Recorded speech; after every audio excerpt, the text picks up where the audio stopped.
What's up, adventurers? It's me, DMPaulG. Welcome to another stream of Lore Academia. Today is going to be a very, very special day, I think, because today is the last day that we'll be reading D&D 4th edition Living Forgotten Realms Moonshae Isle adventure modules. That's right. Since last week, we've been reading, we've read up to 6 adventure modules. Now we're going to read 2 more, hopefully. So today it's going to be a very busy day. Hopefully we can finish both adventures today. We're going to do our best. And after that, that's basically, hey, Chaos Hammer. Yeah, welcome to today. Yeah. Today's the last day for LFR adventure modules. After this, then that means we've graduated, right? We've now learned everything we need to know from LFR or Living Forgotten Realms Moonshae Isle adventures. That means we're experts already. Can we retain whatever we learned here? We hope. That's why we have notes. That's why I have my notepad open here. That way, if ever somebody asks us in the future or we need to reference something back from previous adventures, we can go back on our notes. Hey, Ninja Gal. Hello. All right. Nice to meet you. Hello. All right. So the gang is here. Thank you very much. All right. Now that I know you're here, you could put me on the background now. That's all right. But today, yeah, we're going to try. We're going to do our best to read 2 adventures. So today might be a long day for us. If you can stay all the way to the end, good job. But I could totally understand if you have to go, you have to sleep, especially if you live here in the Philippines, because it's already 11 p.m. Yeah, and it's Wednesday. It's the middle of the week. I know you have work tomorrow, or you have to go to school, whatever. I totally understand. So, yeah, you need your quality sleep. Yep, you need that. So yeah, we're gonna do that. For those who are just watching us for the first time, again, my name is Paul Gabat, also known as DMPaulG. I design tabletop RPGs and write adventures. I'm also one of the storyline coordinators for the Moonshae Isles at Baldman Games, together with Savannah Houston McIntyre. And we're doing this. We're reading adventures, or we're reading source books, documents related to the Moonshae Isles. That way we know what has happened so far. We know the history, we know the lore, and it'll be good for me because every time I write a new storyline together with Savannah and our awesome writers, then we know what's canon and we know what's not, and we know what's in between, and we can craft a better story for our dungeon masters, our players, when we release new storylines related to the Moonshae Isles. So there, I thought in the beginning it was just supposed to be me in front of my computer reading all these adventures and documents, but then I figure out maybe other people also want to learn about the Moonshae Isles. Maybe they don't have the time to play all of these adventures or read this document alone. So why don't I share this with other people? And that's why I'm streaming. Yeah, nothing says love in D&D like a well-researched lore. That's right. Yeah, let's go with that.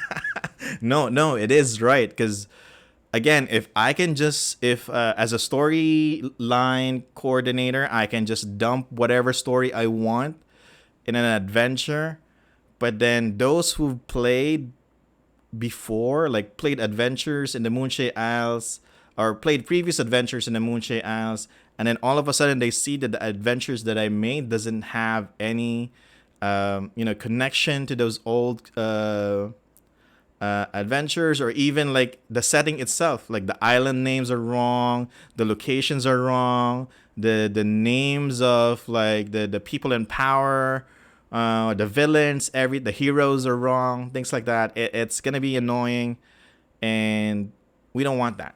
All right. We want the good stuff. So this is this right here, our spot, our little circle here in the stream. This is the grinding zone. We're grinding right now to learn as much as we can about the Moonshae Isles. What happens after this, since we're done with we'll be done with Living Forgotten Realms adventures, we'll be going back to the Rising Shadow storyline in 5th edition. That's the one that was made, or basically like the main architect for that is Eric Mengi, and all of that Rising Shadow storyline was made under Baldman Games. We're gonna go through all of that, and then once we're done with that, or probably in between, because you might get bored every now and then if we're just gonna read through like the Rising Shadow adventure one after the other. So we're probably gonna go like find other documents about the Moonshae Isles, just kind of have some small filler arc, that we can go with, or filler episodes rather, that we can go with as we go through the Rising Shadows. And then once we've read everything related to Moonshae Isles, then we can jump to another setting. We can go with what can we go with? We can go with like the Nation of Tay, the Nation of Red Wizards. We go with like Dragonlance, the Realm of Kryn.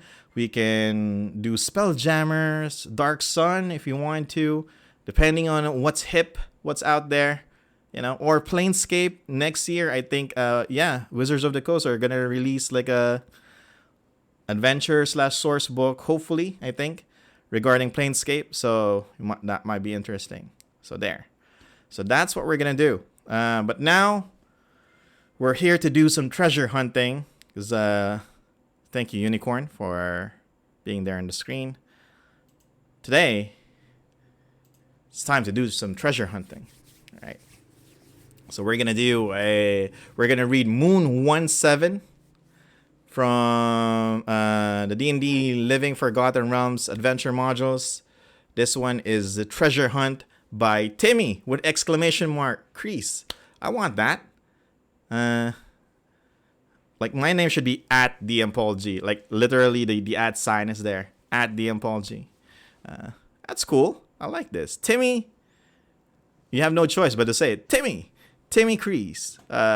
Timmy with an exclamation point. So we're gonna go through this. I believe when we look at this adventure yesterday, it was short, so we shouldn't spend a lot of time with this adventure. But I hope it's gonna be a fun adventure, right? I hope it's gonna be a fun one. So let's go through it. What we do here in our stream is, again, we just read through the adventure. We extract as much lore as we can. We're gonna talk about mechanics, writing, design, etc., but we're not gonna focus on that too much unless it's something that we really need to talk about. Again, what we're here for is to extract as much lore as we can about the Moonshae Isles, and then grab those things that we can probably use in the future. Okay, there. So, and if you missed the previous streams, our VODs are here on Twitch. You can check the page. We also have a YouTube channel. Just search there, DMPaulG.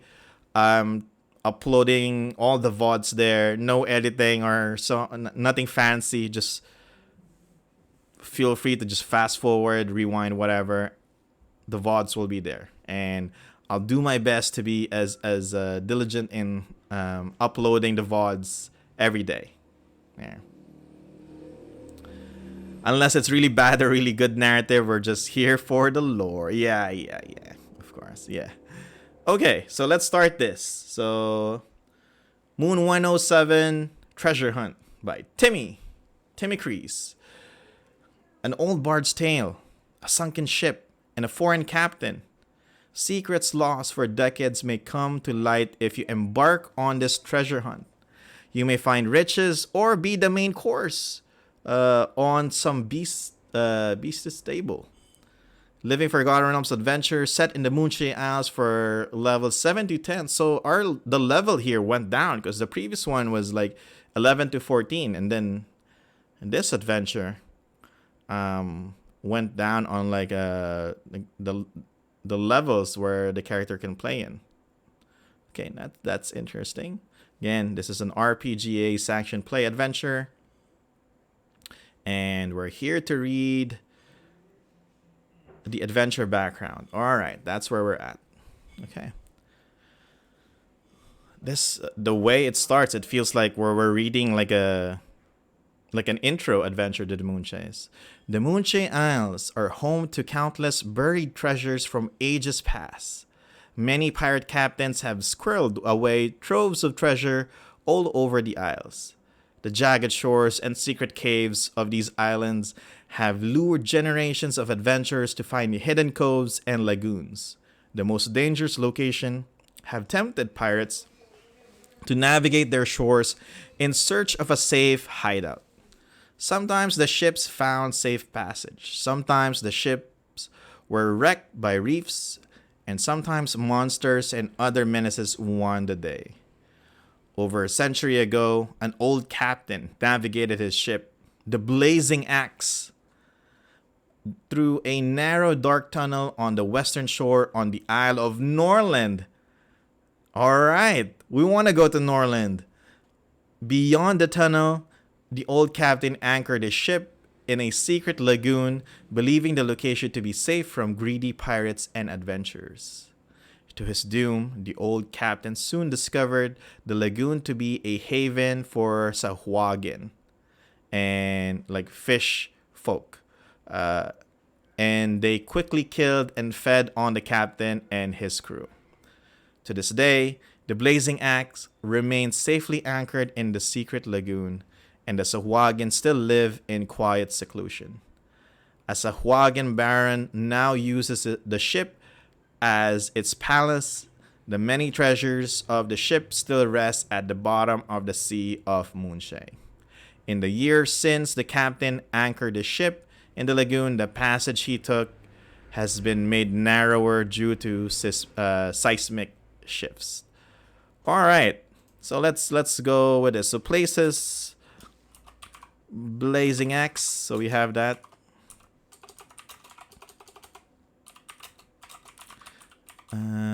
We have the Blazing Axe, an abandoned ship in Norland. And what's good to know here is that there are Sahuagins in the Moonshae Isles. So if we create an adventure in the future and those have Sahuagins in them, that means we're aligned with the lore, because here we can see Sahuagins are in some of the islands of the Moonshae Isles, including Norland. Also, this just made me realize that they're right. Moonshae Isles would have a lot of treasures here, because one, we are in the Forgotten Realms settings. It was said that it's called the Forgotten Realms because over the years, over the centuries, millennia, basically Forgotten Realms, like the kingdoms here, are built from one kingdom on top of another and another and another. So one kingdom gets destroyed, or a location, and then gets attacked or raided, or just a huge meteor falls from the sky, or giants basically destroy the city or the kingdom, and then another gets built on top of it, and then another. And then, yes, it's a cataclysm on top of one, generation after generation. Well, not generation, but you know what I'm talking about. But that's one reason why there will be many treasures in the setting itself. Because, from lost kingdoms or lost civilizations, you can get treasures there. But Moonshae Isles is something special because, again, these are a group of islands like far away from the main continent of Torah, which is Faerun, right? And Pirates love to get treasures. And where do they hide these treasures? On places where not a lot of people can reach, like in the middle of the sea if they can. So they'll try to find like an island, those common tropes, like you travel in the middle of the ocean and and you see like an island, and most probably if you have like a pirate's map with an X on it, it's gonna be like in a small island somewhere. And Moonshae Isles is like that. And a lot of pirates come and go here in the Moonshae Isles. And even as we read through the previous adventures, even the last one in Snowdown, it was mentioned that there are pirates there. So it makes sense that there are a lot of treasures here. And that's a good hook if you're running a campaign here in the Moonshae Isles, or if you're running a campaign like your setting is not even in the Moonshae Isles, but you want your adventurers to like find the treasure or something, the Moonshae Isles is the best place to put that treasure in, because again, one, it's in the Forgotten Realm setting, and two, it's in a group of islands in like the middle of the ocean. So it's like far away from like big continents basically. So it's good. And the Feywild is pretty strongly connected here. Nothing like an accidental or purposely placed treasure has fallen out of the Feywild. And yes, lots of Feywild creatures here as well. Tricking pirates or merchant ships, or even treasures from the Feywild going to the material plane. Man, this is like a treasure hub. This is like the G drive for treasure, basically. I don't know why I said that, but yeah. DM introduction. The adventure starts with the characters hearing a common story in the Moonshaes. The story tells a captain trying to hide his treasure and meeting with failure. The story is unremarkable, told 1,000 times in 1,000 taverns in 1,000 different ways. I like how that was said. I think I'm gonna steal that line. The bard who sings the tale is a Moonshavian woman named Llewellyn. Llewellyn is in Worldsbury on personal business, and the similarities between the old bard tale and Llewellyn's story end there. Llewellyn is working for Captain Clive, a treasure seeker, to find a group of veteran adventurers. Let me just check something, because I'm not confident with how I pronounce Llewellyn. I think it's different when you have double L's. But I'm not sure if that's right. So let's check. Sources, resources. I do have the Moonshae Isles regional guide. Here we go. And we're gonna read this in the future as well. Open this. Contents. There's like a thing on how you pronounce names. Moonshae names. Page 40.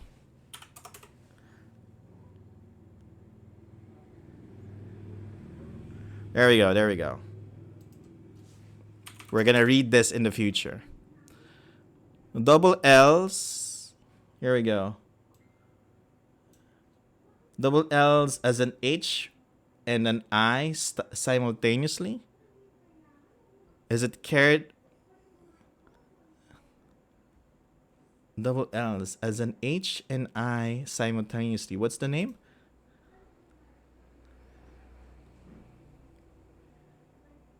So is it Llewellyn? Is it carried when? That's what you see.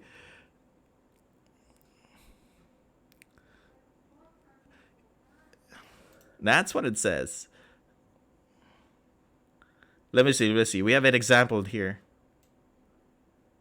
Oh, it's not an I. It's L. Small L. I'm stupid. It's an H and an L simultaneously. So Lan here will be Hlan. Hlan, right? Hlan, Hlan. Hlan, and then Luir would be Luir. Luir. Luir. I guess it's kind of like almost silent H, right? Llewellyn. Llewellyn. Llewellyn. Scroll up a little.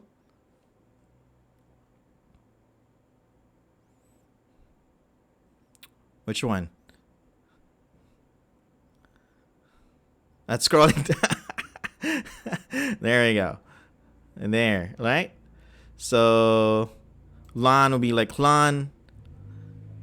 Luir, right?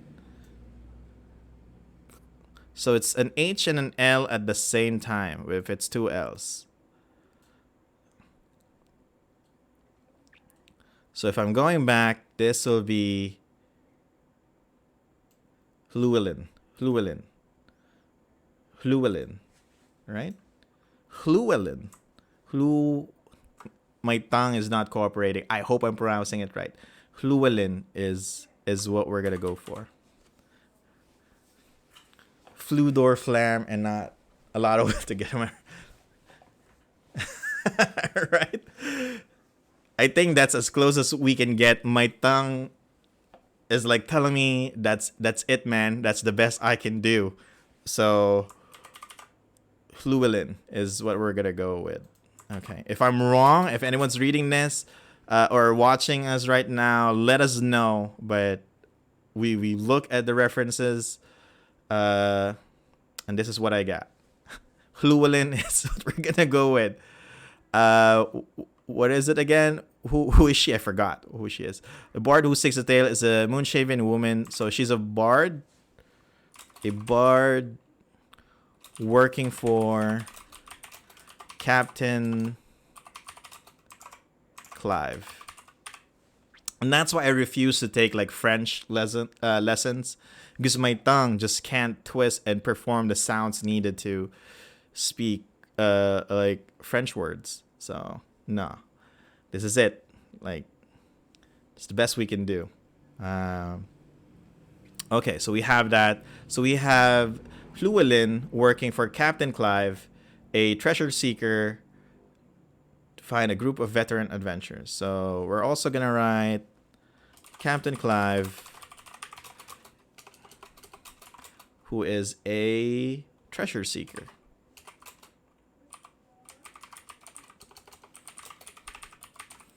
So if we create like new adventures, and we need someone who has a lot of experience in treasure hunting, then we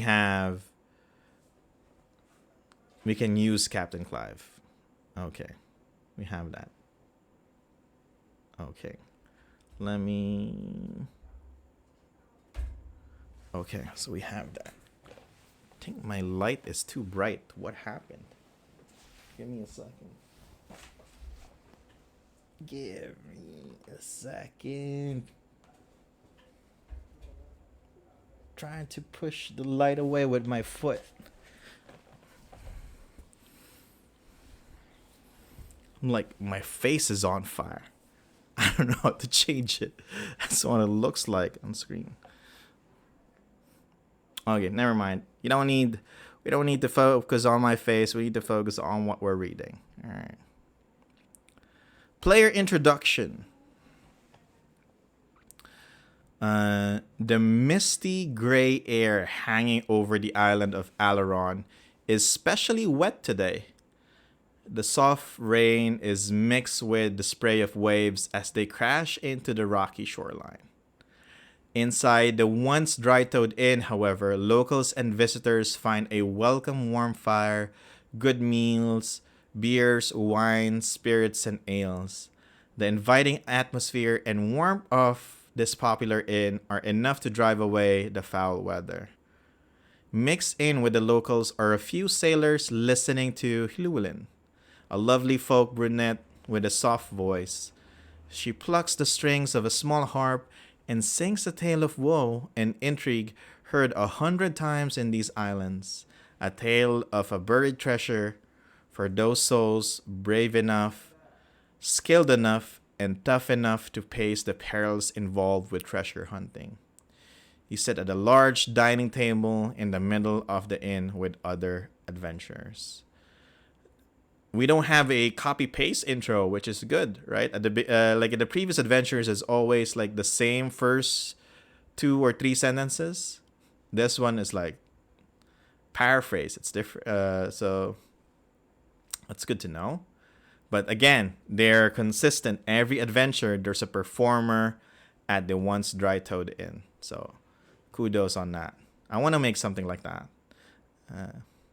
Probably in the next storyline, I'll have something like that. So have the players introduce their characters at this time. Llewellyn approaches the characters with the highest charisma. Okay. And then, do you have tales of lost treasures, forgotten crypts, and daring rescues? The bard asks you. And that's basically what we have for Encounter 1. Wily Captain Clive. Alright. Right? I'm saying that right? It's Wily? Is it?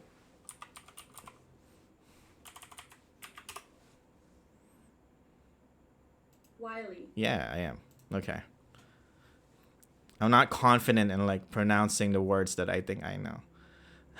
For some reason, yeah. So I don't have to Google everything. Okay.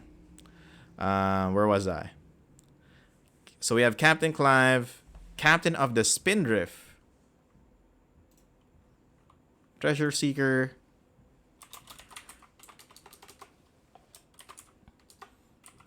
Captain of the Spindrift. So we can also put it here, Spindrift, Captain Clive's ship. Okay. Then Llewellyn, we have that. Llewellyn was hired by Captain Clive of the Spindrift to keep an eye out for seasoned adventurers.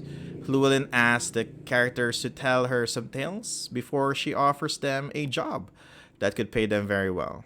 She's looking for seasoned adventurers only. No level 1 to 4 adventures. Level 7 to 10. That's right up her alley.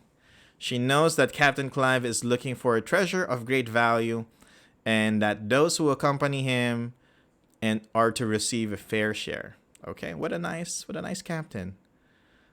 Once the characters have traded a tale of adventure with Llewellyn, she tells them Captain Clive aboard the Spindrift currently dock in the harbor.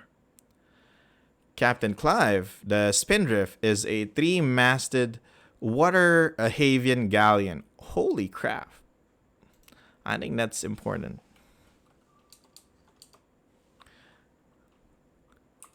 I should just copy paste. It's a big ship.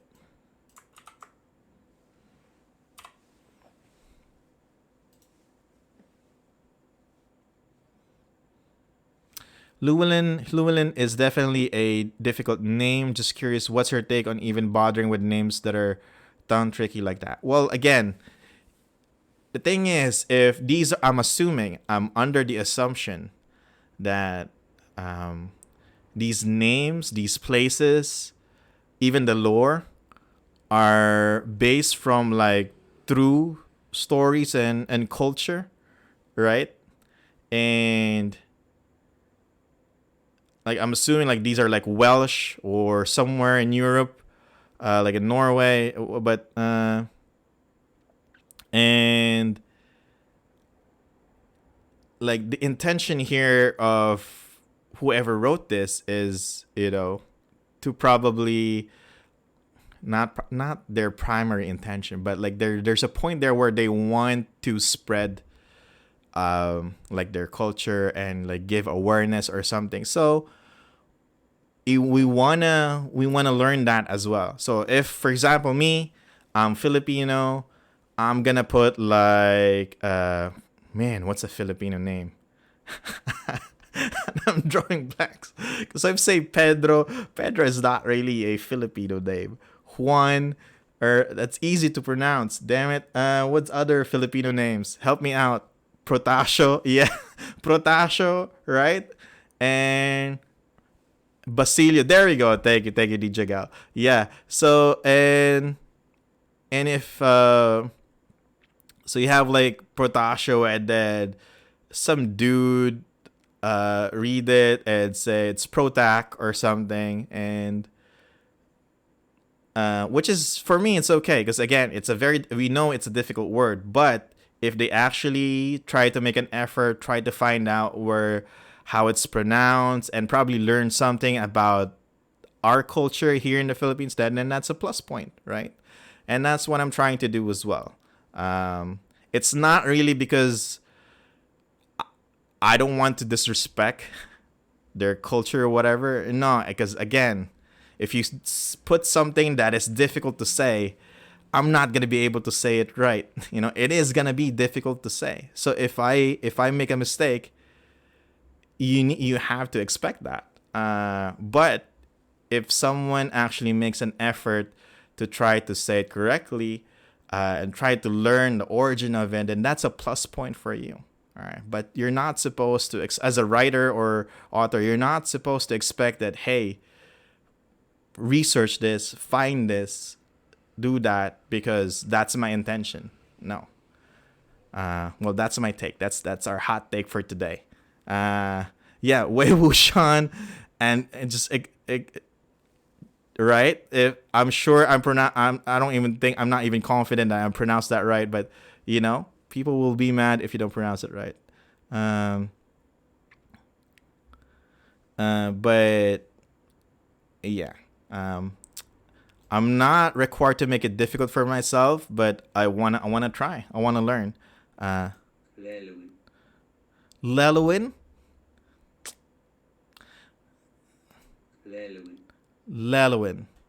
Lewin. It sounds like the W is an L when I listen to that pronunciation.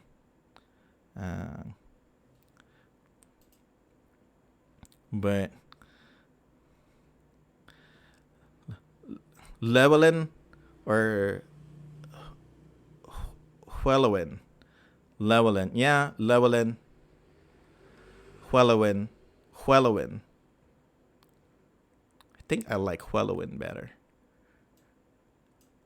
Llewellyn is easier to pronounce, definitely, right?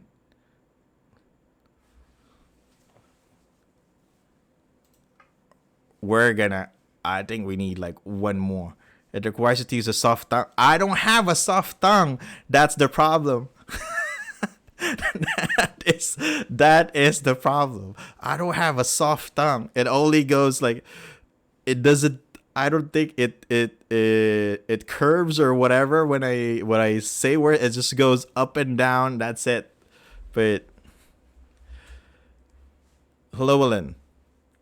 All right, you know what? We'll go with Llewellyn. Llewellyn is what we're gonna go for. Yeah, that's final. All right. So psychology does hamper our efforts at pronunciation. Yeah. Llewellyn is gonna be. Yeah, we're gonna settle with that. All right, unless we encounter an physiology. Did I not read that right? Yeah. Oh, okay. I did not read that right. Okay. Yeah. Physiology. Yeah. Yeah. But what I'm saying is we're gonna go with Llewellyn until we get like an expert in chat. That can show us like, I don't know, certificate or diploma or something that, yeah, you know what? I know how this is pronounced. This is how it's pronounced. Okay. Because there's just gonna be some random person was gonna be here and like, no, it's pronounced Bob. Nah. Okay. Anyway, let's go back. So the Spindrift is a 3-masted water haven galleon. Getting there requires a short. Where was I? Getting there requires a short rowboat trip.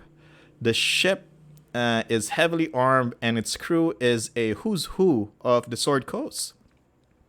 From Eluskans to the north of the forest folk of Chult, the crewmen are dressed like pirates. Oh man, we have another pirate ship? Like a 3-masted pirate ship? So this is like Captain Jack Sparrow ship. Uh, Something similar, yeah. And taking and acting the part. They are, however, friendly and somewhat polite. We have polite pirates towards the characters. Captain Clive does not want to lose any of his valuable crew members, so he hires adventurers that are disposable, basically. And a crewman takes the characters to Captain Clive. Captain Clive is a stereotypical pirate. He speaks using terms commonly heard from pirates and wears an eye patch and a large black hat. I like him already. What can we learn from here? Captain Clive sails the Spindrift, a water-deep galleon with 25 hardy souls as crew. The motley band hails from a number of cities and nations from Sword Coast to Chult to Waterdeep. He claims to be commissioned by a noble from Baldur's Gate to sail the Moonshae Isles in search of buried treasures. His right hand bears a scar forming a perfect circle. Some of the locals believe this is a scar from the removal of a pirate tattoo. Oh, he was probably part of a faction or something and left. Captain Clive says it is a painful reminder of a strange blood-sucking beast. Oh, never mind. Which he barely survived and why he quit adventuring years ago. Dressed like pirates is one of those phrases that you think conveys meaning, but you can mean anything without real context. Yeah. Dressed like pirates, but how does a pirate, what do they wear, right? They could wear anything.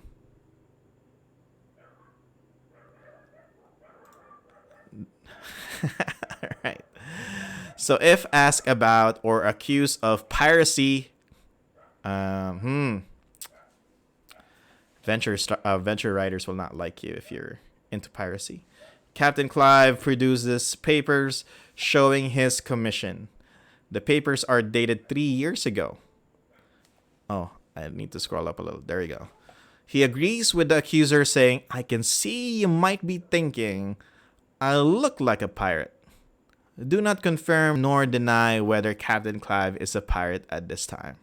The fun of the NPC is this line between his legitimacy and the obvious appearance. He promises, where are we? He promises each character double share. Okay, twice as much as what the average sailor get from the trip. But as a captain, he reserves the right for the first share. He got first dibs on whatever we find here. To this end, he insists that any treasure be opened by him in the presence of the crew, which includes the characters. Now we're part of the Spindrift crew. Nice. Asking around. The characters may wish to inquire. So what do we learn from here about Captain Clive or his crew in the village of Walsbury? And what do we get? He has a reputation as a successful pirate, but has no confirmed price to his name. All right. And most of the sailors on the Spindrift have been with the Captain Clive for a number of voyages. All of them share pirate-like aspects with their captain and speaks highly of him. Okay. Excuse me. The McClears do not know Captain Clive. He has paid his port dues and his men behave while in town, so you never see him before.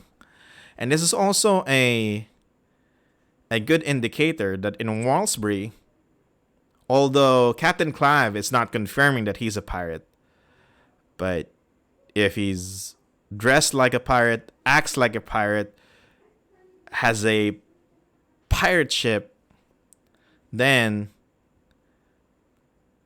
there's a good chance that they're pirates, right? And the McClears, if they dock here, that means they allow pirates to dock in Walsbury, which is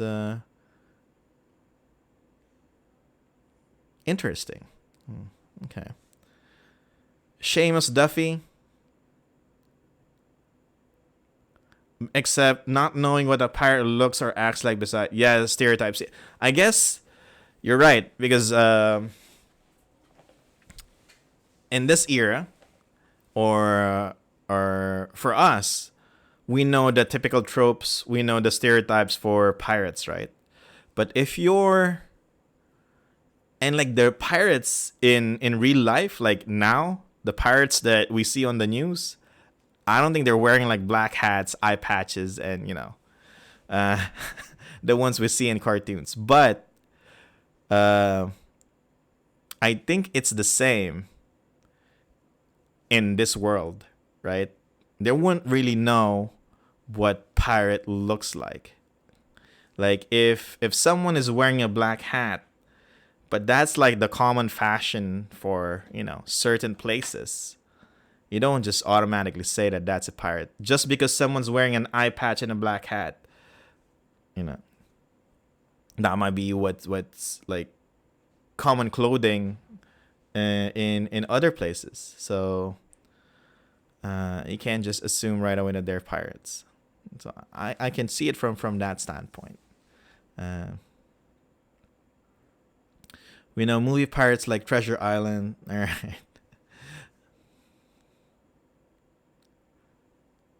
True. Like most jobs that have a wide variety of people, you can't tell just by looking. Like mistaking adventure for a mercenary. Kit is similar, but there always room for differences. Yeah.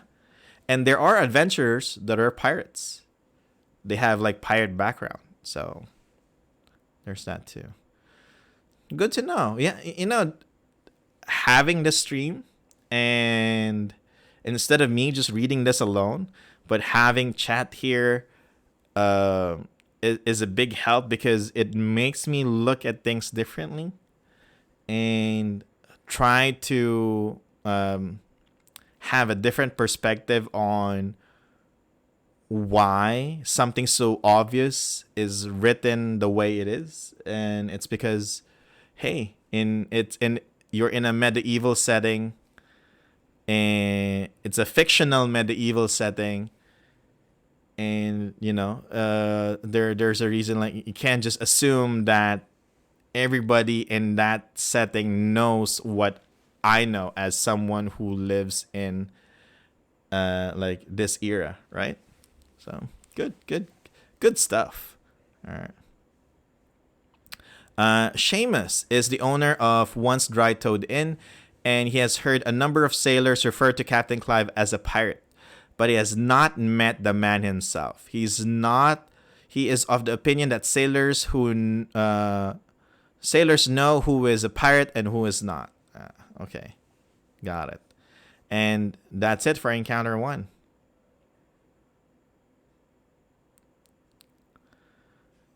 Encounter 2, I think we're going to have some combat encounters. Holy crap, we're going to face Sahuagins already. So we have Sahuagins, we have a priest, raiders, and guards. Got it. Captain Clive and the character set sail aboard the Spindrift despite the pounding surf and tech. Unrelenting fog. Captain Clive is a capable captain piloting the ship in adverse conditions. He has obviously been to these islands more than once as he navigates around the jagged shorelines and through the treacherous Strait of Oman without incident.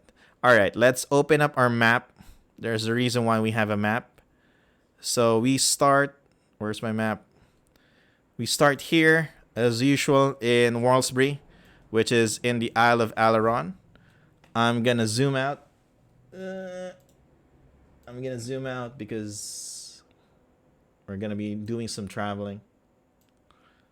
So from Worldsbury, they said that we're going to go through the Strait of Oman. The Strait of Oman is here. So from here, this is where we're going.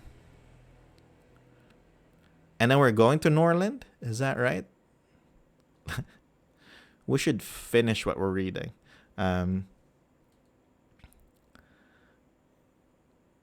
All right. Treacherous Strait of Oman without incident. Days later, the Spindrift clears the strait and sails northwest until it reaches the coast of Norland.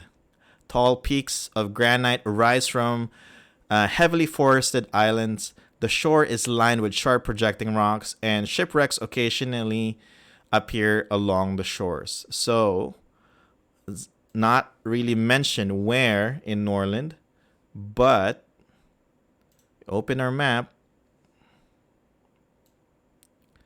and I'm gonna move it here. Yeah, there we go. There. Wow, that is a long trip. Why was it done that way? Forested. So I'm assuming it's right here. Right there. Couldn't he just like do this? I don't know. Isn't this easier? Or he can even go through here, or if it's like rocky, you know, it's if it's difficult to traverse, yeah, you can go around. But isn't that easier than here? If you know about sailing, there are currents and trade winds. Nope. I know nothing about sailing. So yeah, yep, you're right. He's a cat. There's a reason that he's a captain and I'm not. Okay. But okay, so from Walsbury to Norland, and now we are in Norland. That's where we are. You go northern one way and southern the other way because of the currents, trade winds. Got it. Okay. Noted on that. See, that's the reason why I love writing adventures, but sea adventures I'm terrified in writing. Because like 90% of the time I have no idea what I'm talking about. Like Google, like there should be like 10 Google tabs open, just trying to figure out how things should work. Now, my mind is just thinking it's just a car in the sea. Think of it that way. How difficult is it to write, you know, ship adventure, ship to ship adventure, things like that. But there's so many things that are different, so many things that you had to consider. And I know that's the dumb way of thinking of like sea adventure, sea encounters. So I do a lot of research, and sometimes I don't know what's right and what's not. Yeah.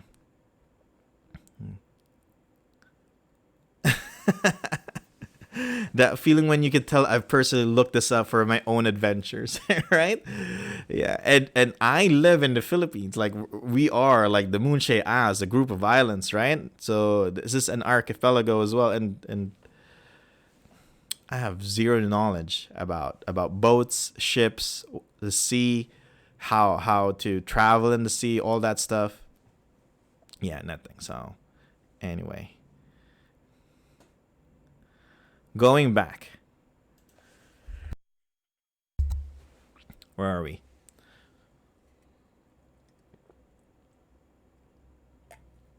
We've reached Norland. They didn't specify where exactly. Sailing and boating is such a huge topic. A lot of people just haven't got a clue on. Really, it's kind of wild. Yeah, and you know what? It at this point, I'm still afraid of like diving and learning more about sailing and learning about medieval ships and traveling in the sea and all that stuff. Because I feel like I'm just gonna be staring at these like source books, at maps and everything for a long period of time. And you know what? I just had an epiphany all of a sudden. That might be a good topic on stream. That might be a lore academia topic that we can discuss, right? In the future. Like, I'm sure I'm not the only one that has like close to zero knowledge about boats, ships. Like, even when I say like the ship has docked to this area, and then I'm not even sure if docking is the right term. Like, And then you have the harbor, the ports, and the docks. And then when do you use all? Yeah, I have an idea, but it's easy to confuse the three, and sometimes I'm afraid to use one term over the other because, in terms of context, might be wrong. So yeah, it might be the best place to be stupid and learn about it is here on stream. Yeah, commence docking maneuver.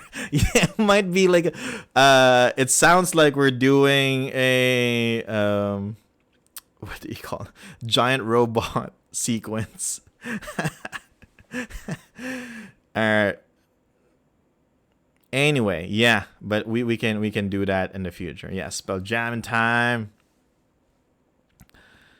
Here we go. Dark tunnels. Captain Clive calls you to his cabin as the sailors weigh the anchor and furl the sails. On his desk is an old moldy map. The coast is unhospitable, with sheer cliffs and jagged rocks jutting out from the sea. Excuse me. Alright.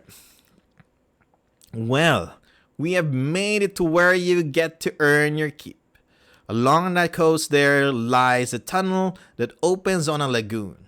I hope the Spindrift could sail through, but the opening is only large enough to allow rowboats. The tunnel entrance is hidden by hanging vines. Make your way through and get whatever treasure you can get. Remember, any chest or treasure you find must be opened here with all present. Reminds Captain Clive. 2 rowboats are lowered, each large enough to carry 3 persons. The Spindrift remains safely away from the shore as you approach the area indicated by Captain Clive. Dangling vines do hide a passage. Oh, sounds exciting. This waterway cuts through the rocky cliffs on the island. The tunnel is dark and the tide is flowing out, making it harder for the characters to row. As the characters row through the tunnel, they are attacked by Sahuagin. The Sahuagin live in underwater caves throughout the area. The waterway is a tunnel that measures 100 feet. And okay, so we have measurements. And then the water is 50 feet deep throughout the tunnel. If the characters fly over the encounter, the Sahuagin from this encounter join the Sahuagin Baron in Encounter 3 after 5 rounds of combat. Okay. So we have that.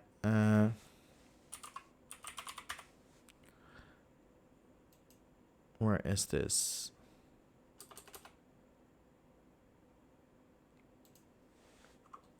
So let's read, just so we have like basic knowledge on what are Sahuagin. So Sahuagins are a predatory Piscine race that ventures from the ocean's black depths to hunt creatures of the shallow and shore, like from the Master's Manual.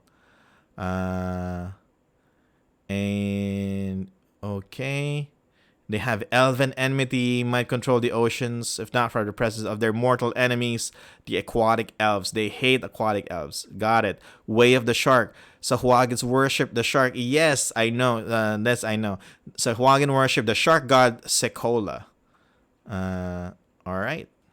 Only female Sahuagin are deemed worthy of channeling the god's power, and priestesses hold tremendous sway in Sahuagin communities. Okay. So what they look like is like, yeah, it's a combination of fish and human. So it's, yeah, it's basically, yeah, fish folk. All right. Where are we? Here. So it's aquatic combat using weapons. It basically tells us what underwater combat is like. Capsizing your rowboat might happen. And underwater, the vines, the water, tunnels, tactics. We're not really into that. Troubleshooting, avoiding the encounter. Certain parties might want to avoid it. Okay. If they manage to avoid it, then these Sahuagins will go to Encounter 3. And ending the encounter, It's possible for the characters to row out of the tunnel and into the lagoon beyond. In the lagoon, the tide does not affect the character's vessel. They land on the beach, and the water becomes shallower. If they seek to board the anchored ship, they trigger the next encounter. Any Sahuagin from this encounter join the... Alright, got it. Been told twice already, so 3 times in total. Just a thought. Are there rules for using things like fireball, lightning bolt underwater? And there's been a rule that I don't know what's accurate anymore. Because there was a time where in AL, at least from my experience, when we're doing underwater combat, you technically cannot speak unless you have like water breathing or something. And if you cannot speak, you cannot cast spells that have verbal component. But in reality, you can still say words while you're underwater, right? Technically, you could still open your mouth and say things. You will drink water. You will start to drown for like a second or two. But technically, you can still, like, with your the movement of your mouth or anything, you can still say it. So it's a DM discretion now. But I know there are like rules lawyer here who can answer it better than me. Yeah, and also magic. Why shouldn't it work? And yeah, if you're able to cast, even if it's underwater, if you can cast fireball will come out underwater. Yeah, because it's magical fire. Same with lightning and other stuff. Yeah, and there. Row your boat map. Okay. I like this. Alright, encounter 3 on a secluded shipwreck. We have more fighting encounters. We have a Sahuagin Baron, Skeleton Tomb Guardian, 3 skeletons, and decrepit skeletons. Lots of skeletons. Alright. If we start to board the abandoned ship, what was it called? The Blazing Axe. This is what's gonna happen. In the center of the lagoon rests an old ship, rocking back and forth to the rhythm of the waves. The name Blazing Axe is barely legible on the bow. The bow is the front of the ship, right? Bow, ship. The forward part. Okay. It's still on the side, but forward. Almost at the front. Side front. Am I just being stupid here, right? The bow? Is that BAO? The bow? Is that the bow of a ship? That's how you say it. See? That's why you need to go study, kids, because don't be like me. That's what I'm trying to say. So yeah, the bow of a ship. Okay. So it's like, yeah, bowing. Same as bowing, basically. All right. Not a bow and arrow. Makes sense. All right. The bow of a ship. Okay. Got it. I am so glad that I'm not like gonna be in Winter Fantasy when the new Moonshae Isle Adventure comes out, and then just mispronouncing all these stuff and then making a fool of myself.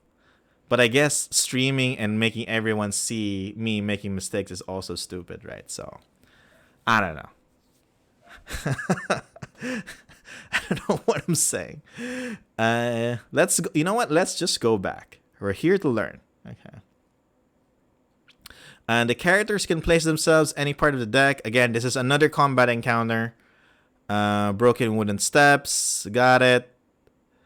The deck of the forecastle. The forecastle. Where's that? We have the bow, which is at the front, side front. And then we have the forecastle. Let's...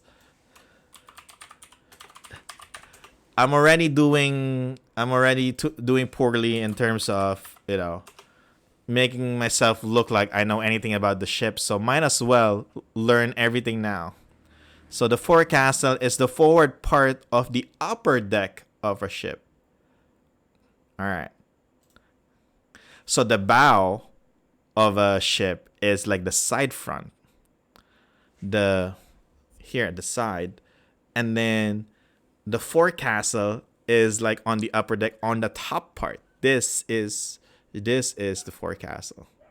And then this is the bow of the ship. Okay. My God. Just like say just hood of the car, right, or something. No, we're gonna learn. We're gonna learn all of this. We're not gonna be dumb forever. We're gonna learn all these stuff. It stands to its full height, easily over 6 feet tall. In a bubbly, raspy voice, it says, "Rise." Oh, wow. Wow. All right, so we got something here. We got a cool moment. Many of the bones instantly assemble themselves, and a large number of skeletons attack. The word "rise" reminds me of a... it's not manga. Is it called manga if it's Korean? But if you've read Solo Leveling,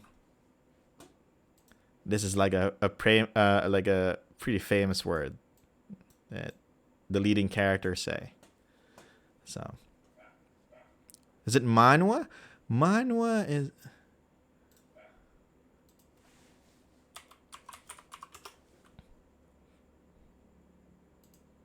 Yeah, Korean. General Korean term for comics. All right, yeah. Yep. Manhwa. Yeah, with an H, yeah. And you should read, yeah, if you're watching this, you want to start reading some manhwas. Solo Leveling. Google it. Find a manhwa. Read it. It's pretty good. The bones are from the deceased Sahuagin and a crew of the Blazing Axe. One of the skeletons is that of a former Sahuagin baron. And the particular skeleton is the 4-armed skeletal tomb guardian. If it's recommended to you by multiple people, you know it's good. You know, especially if it's like, anime nerds like me. So... And I think they're going to have a new game. Not an anime. There's going to be a solo leveling game. But it's by Netmarble. And that means it's on mobile. So that's a no for me. Because I know it's going to be like pay to win. And I'm already spending a lot of my money somewhere else. So no thank you. Going back. Tactics, the Baron and the Skeletal Tomb Guardian, but wait into melee. Got that. Ending the encounter, the characters can explore the ship. The ship is rotting wreck with very little left to salvage. Most of what's valuable has been taken by the Sahuagin over the years. The captain's chamber is an imprisoned hag. Oh, we have an imprisoned hag here. The aft mast is missing. The rudder is disabled. The lower levels are filled with Sahuagin filth. All right, let's learn it. It's like we're learning. It's like we're 16 again, and learning like the different parts of a car. Only this time, we're like middle age, trying to learn different parts of a ship. So, the aft mast, is it the? Let me guess. It's the one in front. Like the mast in front. Aft mast.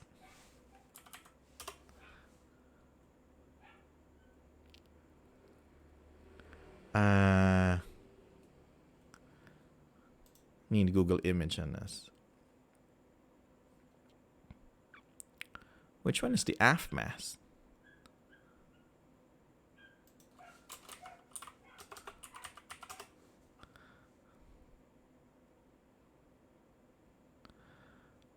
Nope, Google is not helping.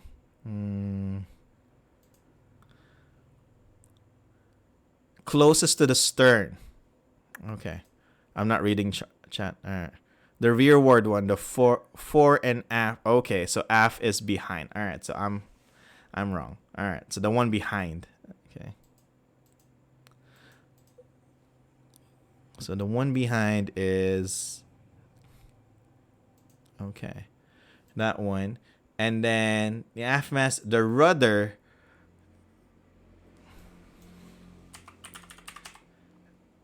Medieval ships don't have motors, so the rudder is the one that kind of steers the ship, right? Not the steering, not the wheel, but the one behind, right? That makes the boat go left or right. Okay. Got it.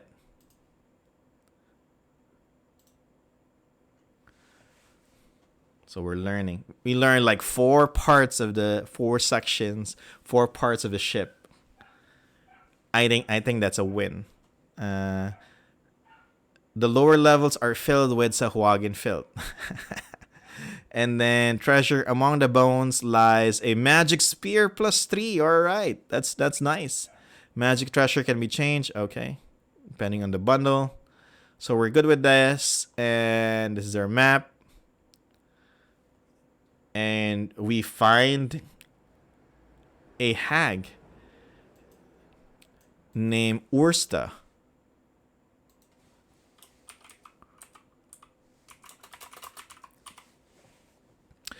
This is purely a role-playing encounter where the characters learn. Where am I? I lost it. Learn the location of the treasure. Okay. Ursta is held in the captain's quarters of an ancient ship. She is magically shackled to a wall. The chains that bind her allow her very limited movement. The chains lose all magical properties if open. Character should realize that through Ursta is a howling hag. That though Ursta is a howling hag, she is helpless in her current condition. She begs the characters to free her. Play Ursta as a pathetic creature that begs, grovels, whines, pleads, and implores for it. So like, okay, Gollum mode basically. The doors on deck lead to ancient rooms. The largest room is an old captain's quarters. This once elegant room now serves as a prison. An old and extremely ugly woman is shackled to the wall. Right. That's not a nice thing to say. Alright.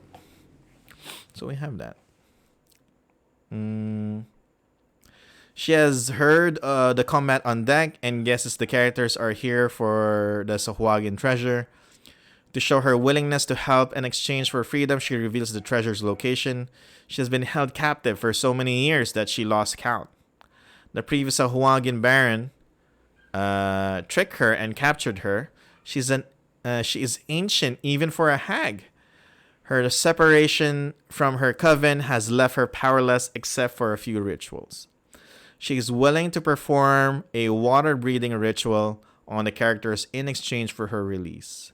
She knows that the treasure is safely tucked away in the coral maze in the nearby reef and protected by a number of Sahuagin. What is with this adventure series and adding ancient women? There's a lot of really old women here in this adventure, right? I don't know. Maybe they love their grandma or something. And they dedicated this like whole storyline for them. Themes, bards, ancient women. And we have that. And Who are the old women here? So we have the hag, we have Lady Erliza, who's a vampire, and then we have Lashana, right? Okay. The Lamia princess. Do we have more? White Scar. In black gold, there's 9. Fisherman. Alright. I think that's it. That's it. Alright, so we have those 3.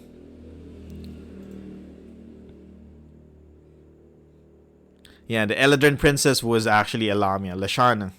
Yeah. Alright, so what do we have? I forgot. Where were we? She's willing to perform water breathing ritual on characters in exchange for her release. She knows that the treasure is safely tucked away. Alright, we read that. Her freedom is worth more to her than any treasure. And though she would like the treasure, she just wants to return to her home. Now, let me try to recall it.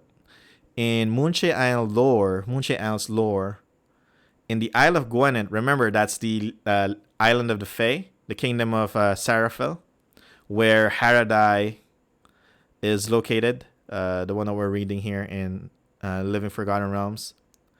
Now, there's a forest there named called Winterglen, and that's where a lot of the unseelie Fae, or basically like the evil-natured Fae or dark-natured Fae, live. And the one that rules that is actually a hag named Orphania. So she's also like she's a hag, but she's like the queen, or like the ruler.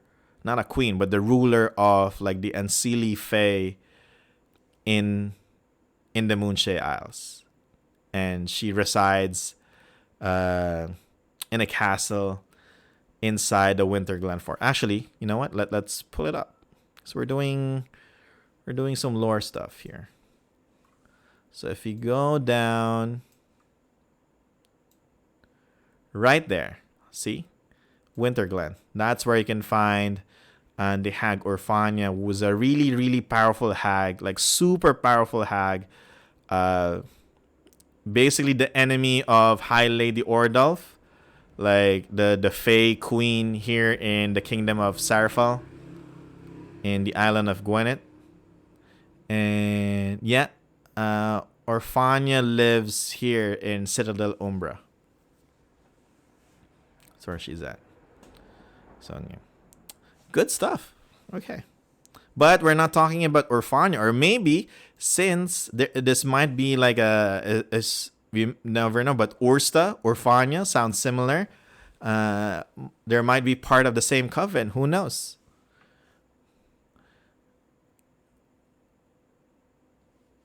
Where were we? Where's my adventure? All right, here we go. Ursta can be freed without too much difficulty. If they decide to free her, they can. They can also decide to kill her if she dies with a single hit. All right. So it's up to the characters what they want to do with the hag. If they want to learn, if they learn about the exact location of the treasure, go to Encounter 5. If they kill Ursta without obtaining the location, the adventure ends here, as there's no way to find. All right, this is kind of like early ending for the adventure, because yeah, there's basically no treasure. You didn't find it. Adventure ends. It's a treasure hunt, but you didn't find it. So, however, Ursta is so quick to barter for her release, she practically blurts out the location of the treasure. Only the most rash and thoughtless characters should have this premature ending thrust upon them.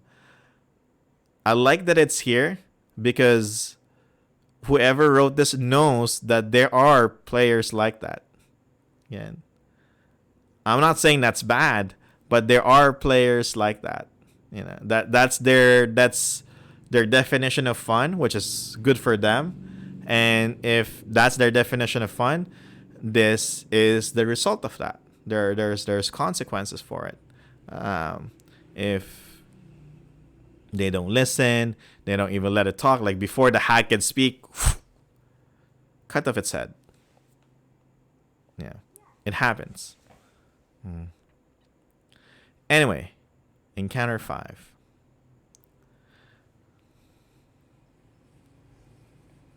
The adventure doesn't have a closing. Closing? No, it doesn't. It's just, all right. Basically, the DM will just go, all right. We look, you look around. You didn't find the treasure. You don't know where else to go. This is the lagoon. This is where the ship is at. That's it. The Sahuagin took it away, but you don't know where because you can't ask anyone else. There's no document. There's no map. Nothing. Adventure ends. But if they do get the location of the treasure, they get to the coral maze, and here be treasure. So they have to go underwater. Breathing underwater is a feeling few land dwellers ever experience. You find a colorful coral reef to the west of the island. Several narrow passages lead into the heart of the coral, and somewhere within lies the treasure you seek. All right, wait a second. Map mode. We are on the west of the island. I need to go like this. West of the island. So we didn't even land. Where's my cursor? We didn't even like dock here. I don't think so. I think we went here and went somewhere here. Right? That's the only area I see. This is where we went? Somewhere here. Because we're in the west of the island. Or probably here. Probably in this area. Yeah. That's far. That's really far. Like we have like a way to measure here. There you go. Like this is 100 miles. Like from where's my from here to here, that's 100 miles. This one. Yeah. By boat it's not that far. I guess, but look at that. You have to go from Walsbury, and then they go south to the Strait of Oman, and then they have to go here to the Trackless Strait, because now it's said that they're on the west of the island, so they're west of Norland. So they're probably here. That's where they went. So that's like what, 200 miles? 250 miles. Probably take like, I don't know, like a boat. Well, actually, you know what? There's a reason. We have D&D books.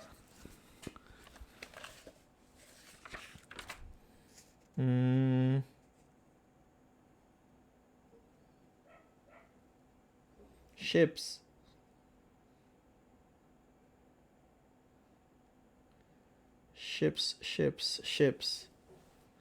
I know I saw it. I just read it like a few days ago.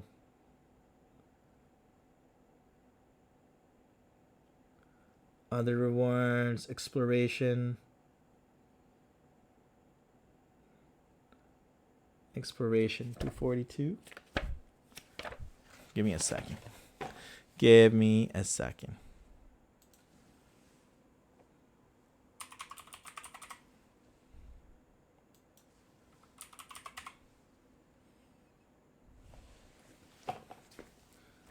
Why 119. Here we go. What am I looking at? Page 119 of Dungeon Master's Guide. Waterborne vehicles. A galleon. It's not here. What's the closest one to a galleon? Is a galley and a galleon different? I have to Google what a galley is. Galley versus galleon.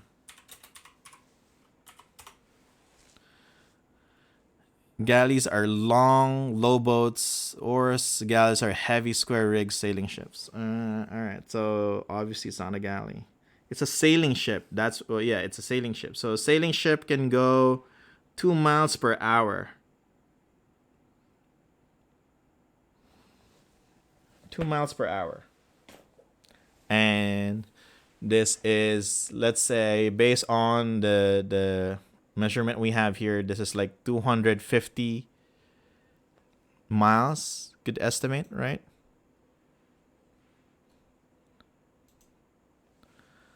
So calculator. So let's say there's wind and travel at a normal pace and everything, and you go 2 hours per hour, 2 hours, 24 hours. That's 48 miles per day. So yeah, 250 miles. That's like five days to get from the 5 days of travel from Walsbury to west of Norland. There we go. Yeah, we're just under the assumption that it's traveling 2 miles per hour, even, you know, like 24 hours.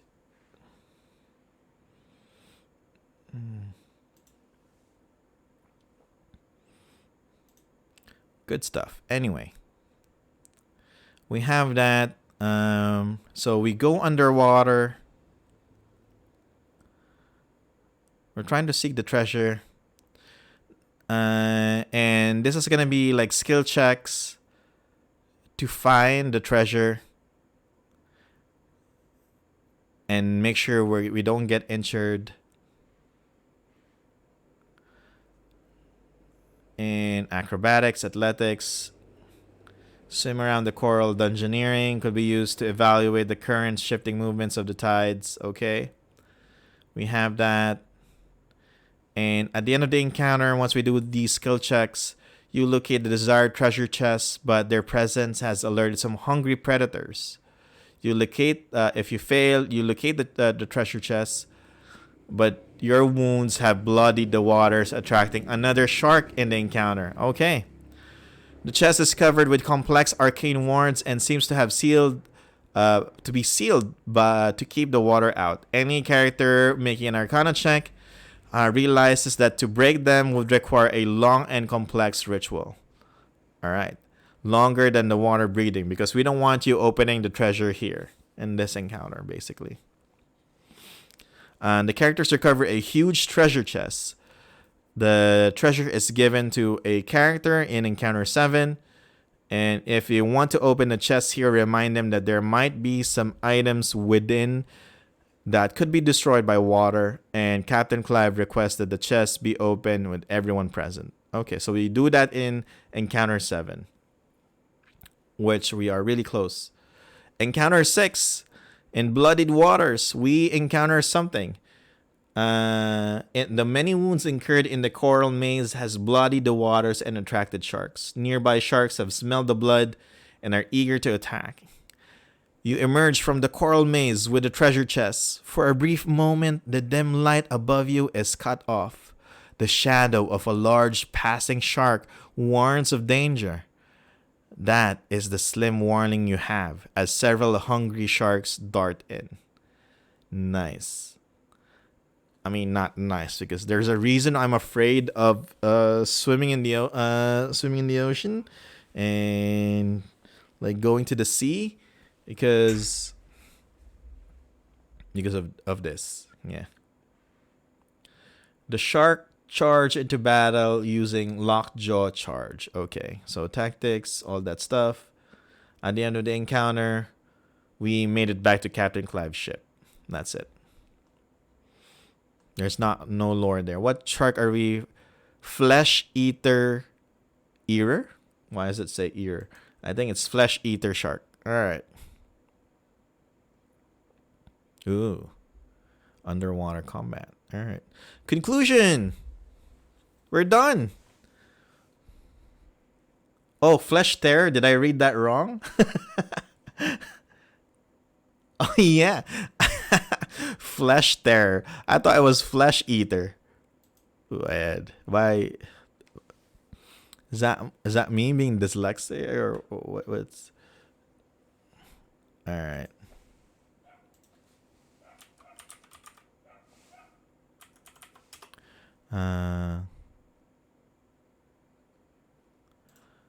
Okay. Conclusion already. Yep, we're here. The conclusion. Where is that? Once back aboard the Spindrift, the characters of the crew gather to open the chest and divide its treasure. Okay, it's not important how they divide it. The characters open the chest previously. They have to adjust accordingly. Okay, but if they open it now, this is what happens. Inside the chest are a number of coins from nearby nations with unfamiliar faces upon them, or hailing from nations that no longer exist. We just talked about this in the beginning, that this is the perfect place for treasures to be in because we are in the Forgotten Realm settings where, we could be in kingdoms and nations, civilizations that no longer exist, or build on top of, previous one that has disappeared already. And together with weapons, jewels, and other valuables wrapped in a waterproof covering. Pushing everyone aside, Captain Clive looks inside, digging through the coins until he pulls out a coarse iron crown, forming rising flames. Holy crap. There it is, he says, wrapping the crown in a piece of silk. Take your share, boys. You earned it. He calls to you and the crew as he heads to his cabin. The crew wastes no time in beginning to share the loot. What is that crown? I need to know. I hope it's here. I hope you wrote what that is. If the characters argue about Clive taking the crown, he claims the Articles of the Sea, where the captain gets first share, okay? I know, the sailors support the captain, and though they might have been interested in the crown, they are pleased with their share with the loot. Captain Clive refuses to show the crown to anyone. The crown is part of a very rare item known as the Regalia of Evil. Is this a magic item? I hope it's not. I hope it's like a lore item. Or actually, even if it's a magic item, we can still use it. So we have lore. Captain Clive and his crew found a very rare item called the Regalia of Evil, which is a crown forming rising flames. Captain Clive has no knowledge of this and does not care so long as he gets paid for his trouble. His employer is paying him a princely sum to retrieve this item. The crown may appear in a later Living Forgotten Realms adventure. All right. I have a MacGuffin here. If the characters become antagonistic over the crown, Captain Clive admits that his employer asks only for the crown. If they continue to resist and antagonize the captain further, he tells them that he can let them talk to his employer. He places the crown in a velvet bag for safekeeping, but the bag is magical. It teleports the crown to the employer, and then the magic of the bag dissipates. You're not going to get the crown here in this adventure. Under no circumstances can the characters gain access to the crown or keep it out of the hands of Clive's employer. Also in the chess, and the crew of the Spindrift, they unknowingly destroyed this book. Okay. Also with the chess of a moldy, it's a poetry book. Tales of the Twin World. Was written over 300 years ago by Anders Moray. The book contains mad poetic rants about a twin world he calls Abir. Toril Abir, the twin planet. Yeah, so but yeah, the spelling here is different, but pronunciation wise, this is cool. And a sleeping god of particular interest in a long complex tale of Dark Turret. Reading this book completes the first element of Quest 2-1, Steer Not the World's Doom. Alright, you know what? That one is cool. So we will take note of that.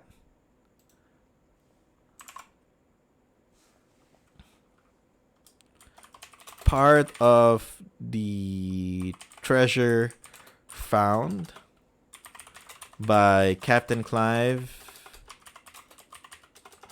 and crew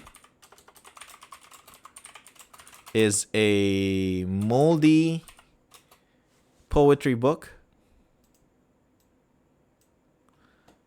Where is that?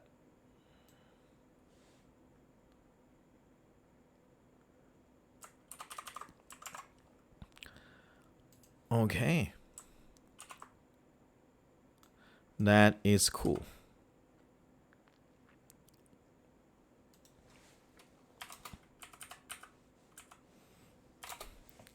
Wow. That one is awesome. What did I say? Where is that? I'd say we. Which word is that? Oh, the Anders. We. Alright. We. I'd say we. Yeah, we. Yeah. What's the stir? Stir. Yeah. Stir not the world's doom. Yeah. Ooh. Ooey. Yeah, alright. Anders Moray. But the C, you see here, it's written by Moray. And an island in the Moonshae Isles is named Moray. Right? So this person, we have to actually that's the reason we're in Lore Academia, right? Anders Moray. D&D. Let's see if this one. Nope, nothing. Let's search Moray and see if we learn like how did the island of Moray get this name. So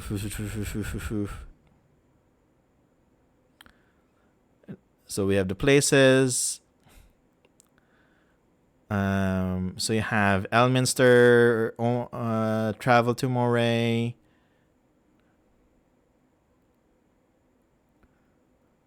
Okay.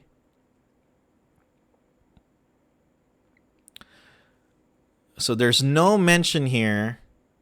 We have to like do a dive really deep to find it, but more ale. But it might be that this island was named after this person, Anders Moray. And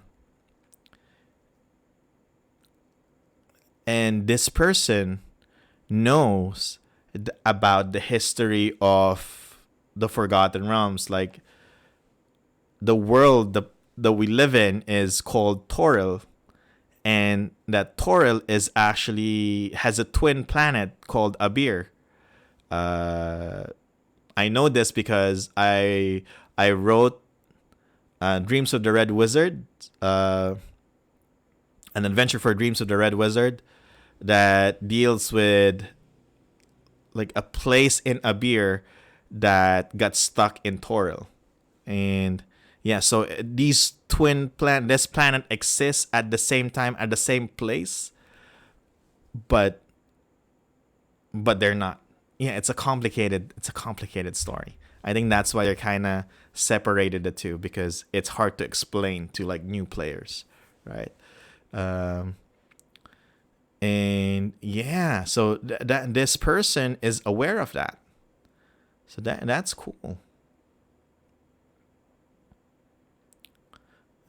This is like our ancestors are aware that, you know, aliens exist or something, or like not even that. I think that's too much. Like our ancestors know about the solar system, something like that, or like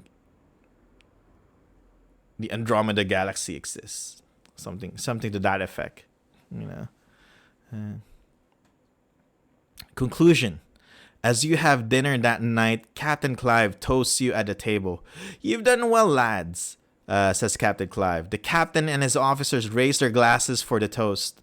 "Now, if you will, tell us your tale of adventure, how you found the chest at the sea," asked the captain. And those who make friends with the captain earn a story award. And the Spindrift sails back to the village of Walsbury. Take like 5 days or so. And now we're good. Dropping you off in the village of Walsbury, the Spindrift takes off supplies before setting sail. Excuse me. Before the gray, foggy mist conceals the departing ship, it makes a turn to the north. Isn't it odd that Captain Clive would head north when Baldur's Gate is southeast of the Moonshae Islands? Where is this guy going? Do we need to read Quest 2-1? I feel like... Oh, man. Like, I feel like if we read Quest 2-1, it's gonna make us read more adventures in the Living Forgotten. And then, like, we have to read Quest 2-2, Quest 2-3 if it exists, and then there's something else there, and we have to read. It's like when you read comics, you read Spider-Man, and then there's an event, so you have to read that comic event, and then there are like spin-off comics that if you want to get the whole story, you have to read those spin-off comics as well, and then you're trapped because at the beginning you're only buying one comic book, and then like 2 years later you're buying like 20 to 30 titles just to make sure that you have all the story, like the full story, you know what's going on. So this feels like a trap, because I said that today is the day that we're gonna end reading Living Forgotten Realms adventures. We need to go back to the Rising Shadows. Yeah. So, oh man, I'm torn, because one, reading this book completes the first element of this quest. So if we read this adventure or this book by this Moray person, it's part of this quest adventure. And then Captain Clive said that his client, his employer, is in Baldur's Gate, but then he didn't go. He went north, and Baldur's Gate is located southeast of the Moonshae Isles. So that means where's the crown going? We want to know what's with the crown. After stream, we'll think about it. But yeah, we said today's the day we're gonna stop reading Living Forgotten Realms adventures. And that's it. We need to end this now. that is the end of the adventure. We have the bundles, everything. We got that, and we got the story award, and that is basically it. That is the end of Moon1-7. That's it for us. Okay. There's one Moonshae Isle Live in Forgotten Realms adventure left, and I think I still have the energy. I hope you do as well. We're gonna go through that. I want to go through it because it's in Moray. Nobody cares about Moray, and we know things are about to go crazy if we're gonna be in Moray. So I'm excited. We're gonna go through that. And while I'm changing some setup, oh man, I get to use the be right back scene. let me just prepare some stuff. Now it's a good time to go on, bio break, get some snacks, water, wake yourself up, get some coffee, all that stuff. 5 minutes, and then we'll go with the next, or the final Live in Forgotten Realms Moonshae Isle adventure. Okay? See you in 5 minutes, everyone. Yeah.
And we're back. We're good. Let's do this. All right. Adjusted the light a bit. What else do I need here? Water refill. Got some nerds here. Get some of that.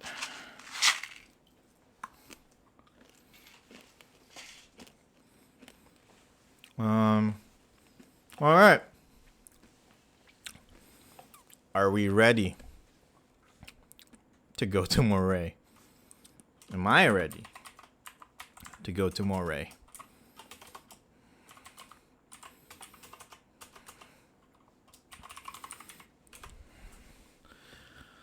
Darkness falls over Moray.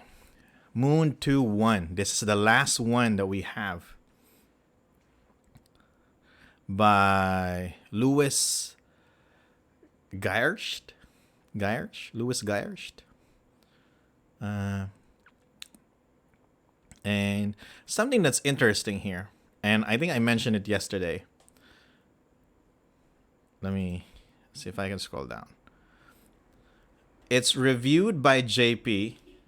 All of the adventures are either reviewed by JP, Chaplot, Sean Merwin, or both of them.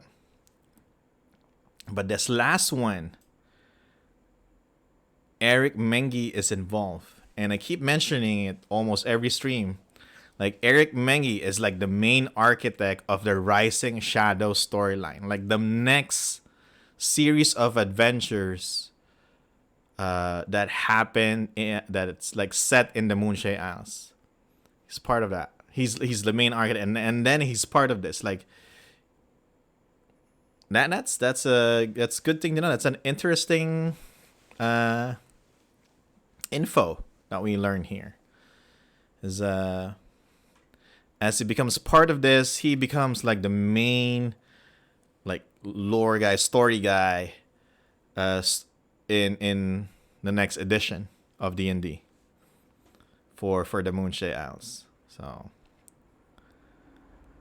let's dive in and see what we learn in Darkness Falls over Moray, the last living Forgotten Realms adventure set in the Moonshae Isles that we're gonna read.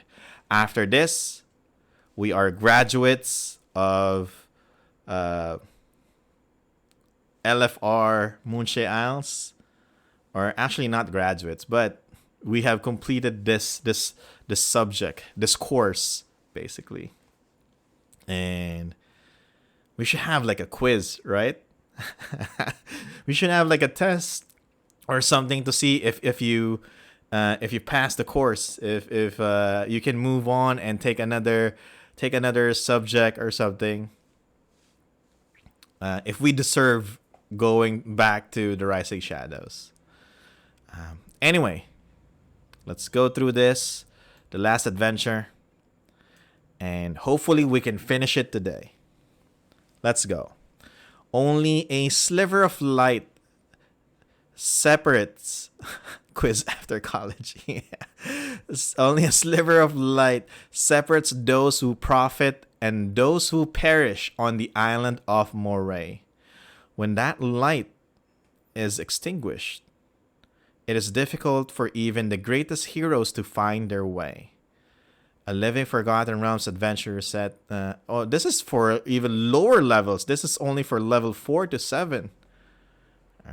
The level tier fluctuates in these adventures. Official D&D play.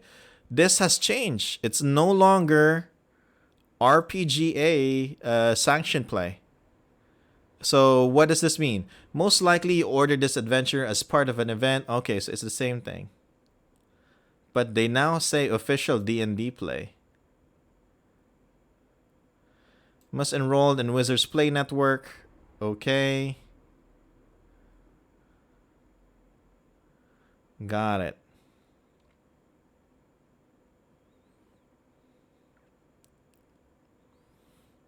Okay. Anything else to change? I think that is it.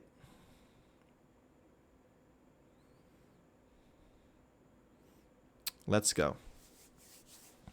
Adventure background. Oh, we have pronunciation guides. Thank goodness. Thank goodness. Longmoor. Oh, this name sounds cool already.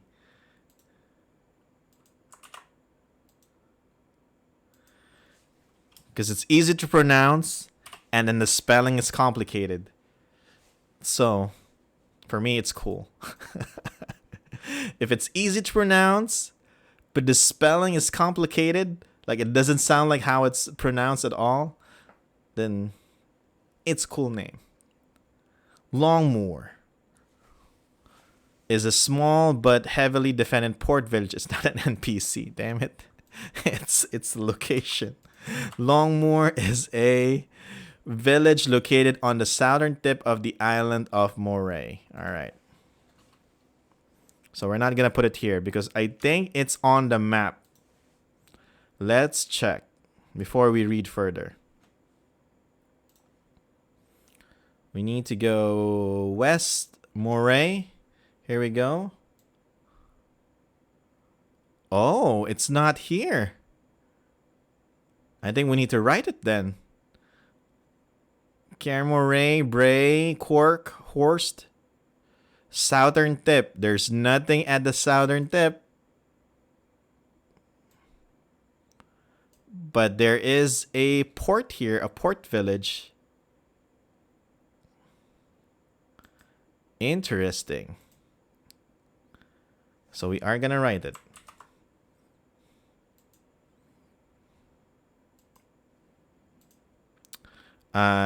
So it is a heavily defended port village located at the southern tip of the island of Moray.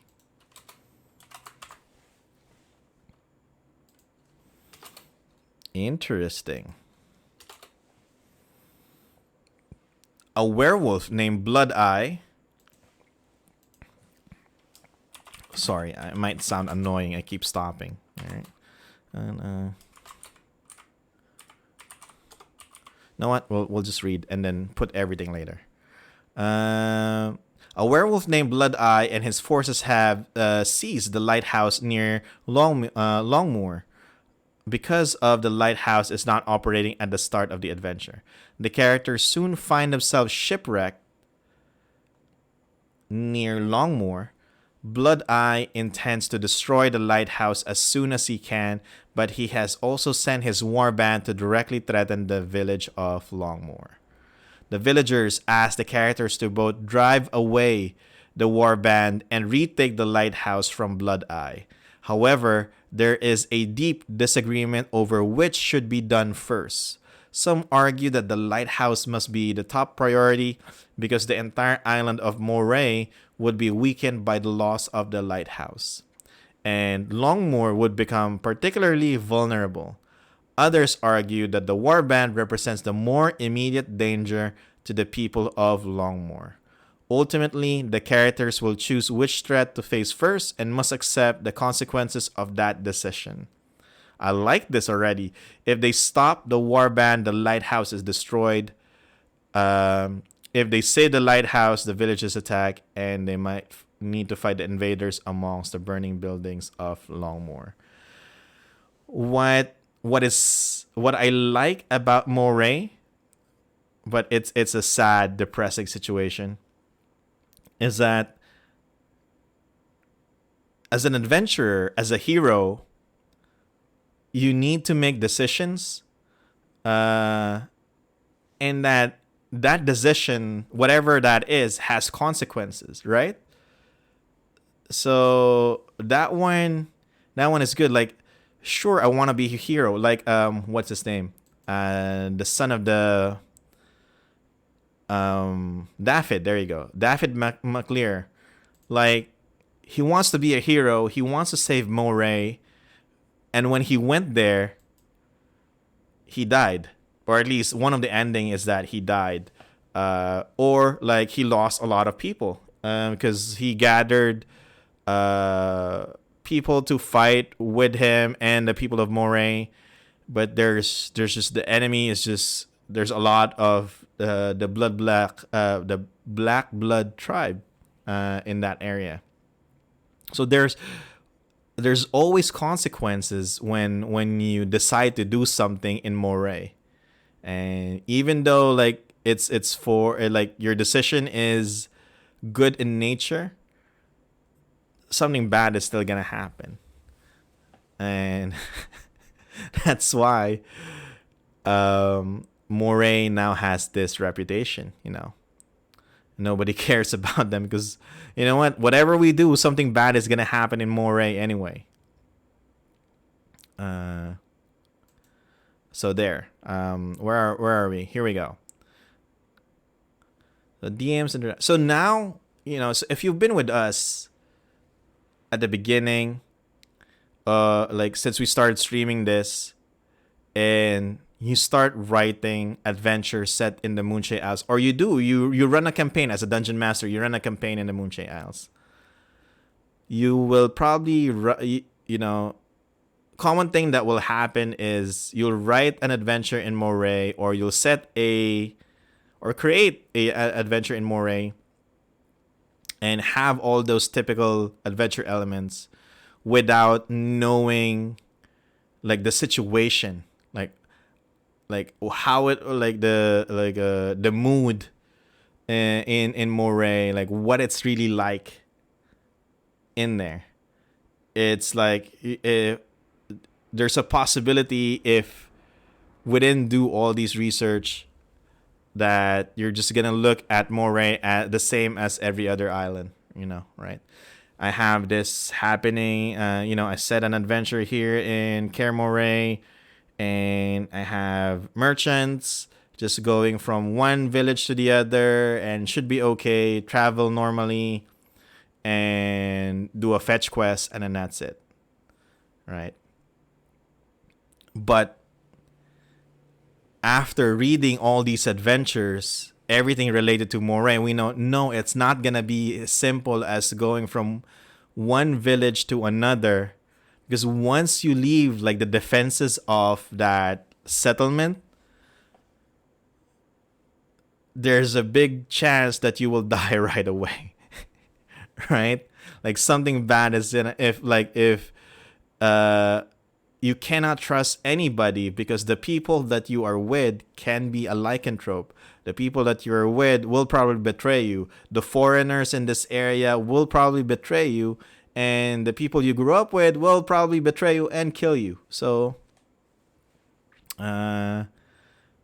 Moray is probably the king island of it's dangerous outside. Take this. Yeah. Right?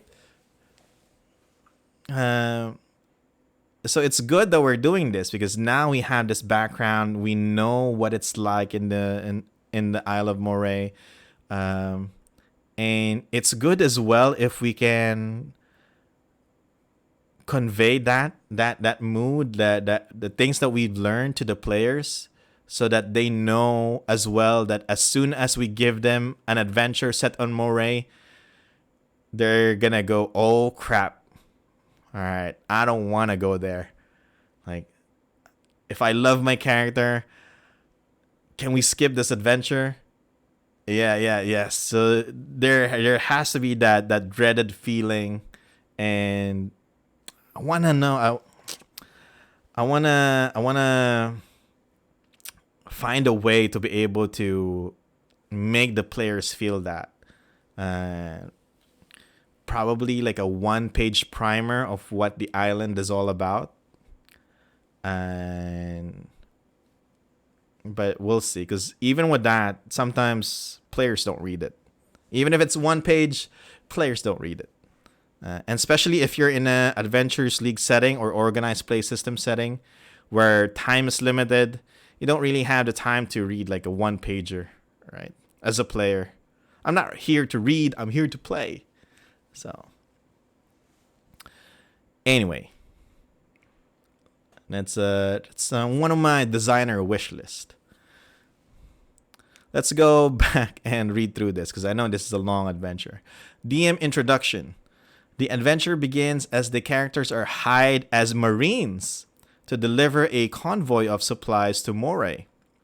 The characters and the ship's crew soon set sail for Moray. What's the difference between Marines and sailors?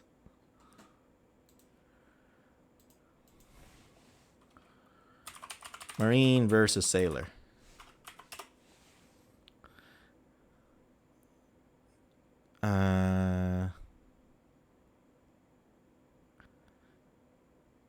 It's saying that it's just what they wear. That's probably not what I'm supposed to read.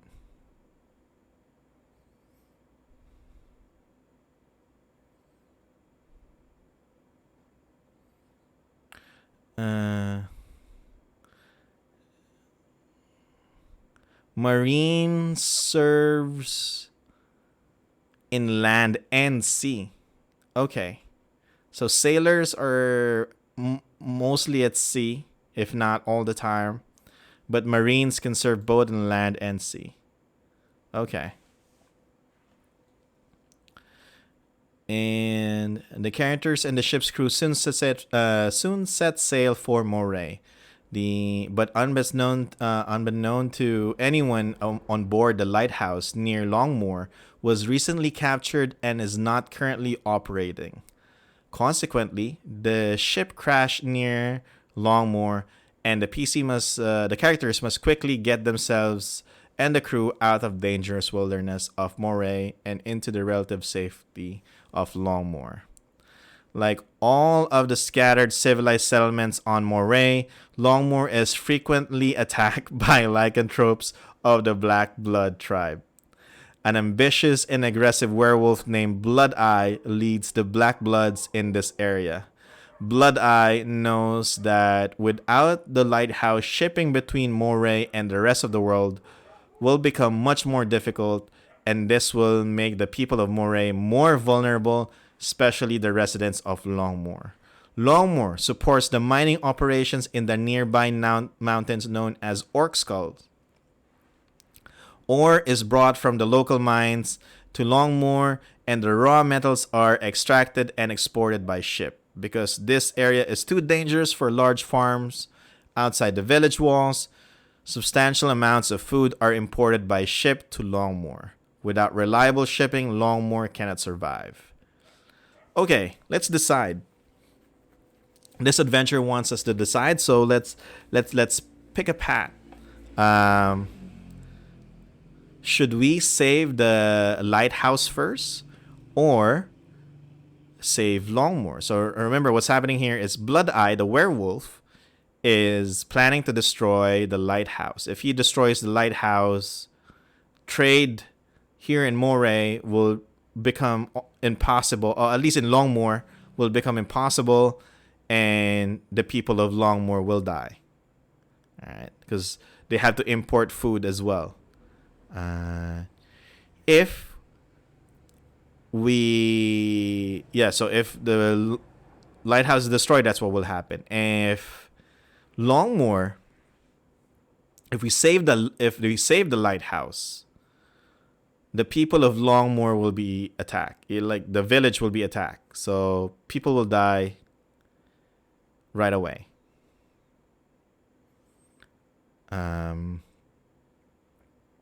So, do we save the villagers of Longmoor, even though they will suffer if they survive because the lighthouse will be gone? And, do they have time to rebuild if there's no food, no trade, no nothing? Like, how are they going to get the resources needed to create the lighthouse, or even just survive for like the next 10 days or so, because there's no food? Or we save the lighthouse and hope that there will be survivors in the attack against Longmoor, and then those survivors, basically can still do trade, can still work, everything. I'm torn. I think we should save the village first. Yeah, we want to minimize the people dying right away. All right, so village first, and then we'll try to figure out how to survive without a lighthouse. Okay. Let me know in chat if you have a different plan. But that's what I'm thinking right now. That's where we're going. Okay. Where am I? Pacing the adventure. Many of the encounters in this adventure seek to create a sense of urgency and the show of villagers' fear and panic. The characters should have to make decisions quickly. And okay. Had that when running this adventure, try to convey this feeling of urgency. Though this is implied more on explicitly stated, Blood Eye and its band do not remain idle while the characters act. They are thinking creatures with their own goals and objective. Yes, you're right. And while the characters are busy dealing with one problem, the lycanthropes continue to advance their agenda in other areas. I love this. I love this. And I love that they're saying it here, and that the writer wants to make sure that the players know that. Okay. Feel of Moray. Oh, this could be a solution. Yeah. The Moonshavians on Moray are fighting a losing battle against the Black Bloods and the other bands of lycanthropes and Malorites. This adventure does bring in some of that elements of the tragedy that is Moray to the table. Although the characters may score a victory, something is lost, resulting in a tragedy. However, through heroics, Moray might one day be won. This hope lives in all NPCs and the characters encounter in this adventure. I think this is a good solution. And I think this should be added in future adventures. Just like a 2-paragraph intro on what, like, the mood, and the feel of the island is supposed to be. Like, if you're in Gweneth, it's basically where the Kingdom of Fae is at. This is how the Fae creatures will treat you if you're there. If you're not a native or a local in Gweneth, if you're not Fae, things like that. Or if you're in Alaron, then you are expected to respect the High King, all of that. Everything is normal. If you're in Snowdown, it's more of, high on Omnian influence. And then in Moray, it's basically, again, it's a tragedy in the form of an island. There. This is good.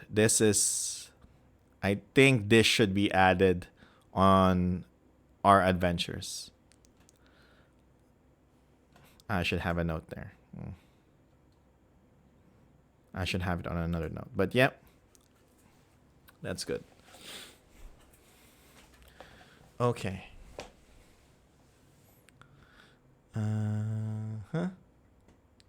Player introduction. You have landed at the small village of Walsbury on the island of Alaron. And even though the sun shone upon the Moonshaes earlier today, the local folk hurry to finish their tasks as a great storm rolls in from the sea. Rain begins to fall in fat drops that almost immediately drench your clothing. The once Dry-Toed Inn is a popular establishment in Walsbury and one of the few places to escape from the rain. Locals, travelers, and adventurers find the inn a welcoming refuge with great tasting ale, aplenty, and food to fill one's belly. Hearty food and invigorating drink fuel the lively and friendly atmosphere.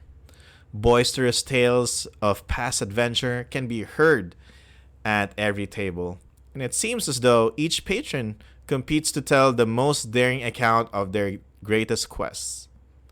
And do introduction, and then a young elf, barely more than a boy, sings tales of glory and lost love, accompanying his voice with an exquisite lyre. Though there is no fault in the boy's performance, his themes and stories seem to feature a common theme of elven superiority. This draws a mixed reaction from the crowd, many of whom heckle and shout at or over the elf, who seem genuinely surprised by their response. The owner of the once dry toads, Seamus Duffy, and his staff are too busy to do much about the show. Okay. I like, again, as I said, I like having these bards or performers on every adventure, and kind of humanizes like the people here, and you see how people react depending on who's performing, and makes it more what do you call this? Damn it, I forgot the word. You're basically more engaged in the story. Immerse, there you go. Makes you more immersed in the story.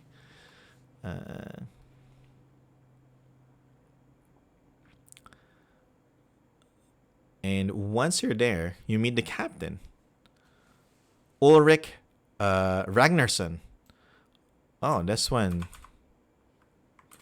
Ragnarsson sounds familiar. Remember.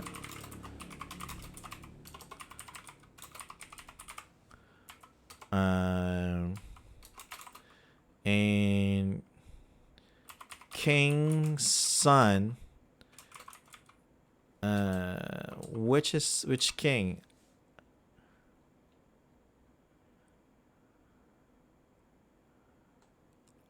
Is he? It's in 1-3 that we went around different area. Or 1-2 rather. Oh, it's Sigurdsson. Ragnar Sigurdsson. So okay, let's read more. You notice a large man and his entourage moving slowly and confidently among the crowds of the inn. He is tall, broad-shouldered, and has long blonde hair with a short red beard.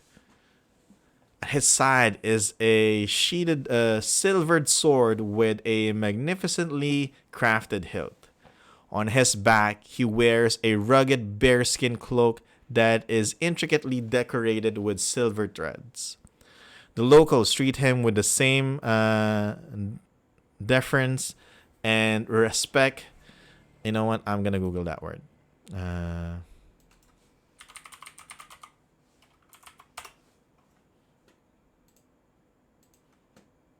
Deference. Yeah. Humble submission and respect. Okay. So, where was I? The locals treat him with the same deference and respect they would offer to a king.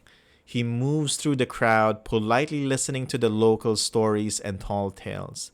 This man approaches you and introduces himself as Ulrich Ragnarsson. Ulrich offers to buy you a round of drinks if you're willing to regale him with tales of your own exploits. Ulrich has met any character with a story award from King Ragnar. Okay. So he was there? Was he there? MOON1-4. White Scar, Lamb Grunhild.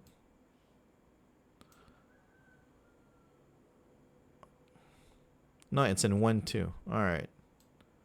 Sigurdsson. Alright, he was not named there, but he's there. Okay. Ulrich wants to hire characters as marines for his upcoming voyage. But before doing so, he wants to hear tales of the characters' other adventures. Ulrich is a man of few words who appreciates directness. He is intelligent and polite, but somewhat brooding. Ulrich provides the characters with the following information. Ulrich is the son of King Ragnar Sigurdsson. Oh. I get it. It's not Sigurdsson. his last name is not Sigurdsson because he's not the son of Sigurd. He's the son of Ragnar. Makes sense now. It's super obvious, but for some reason I missed it. Okay.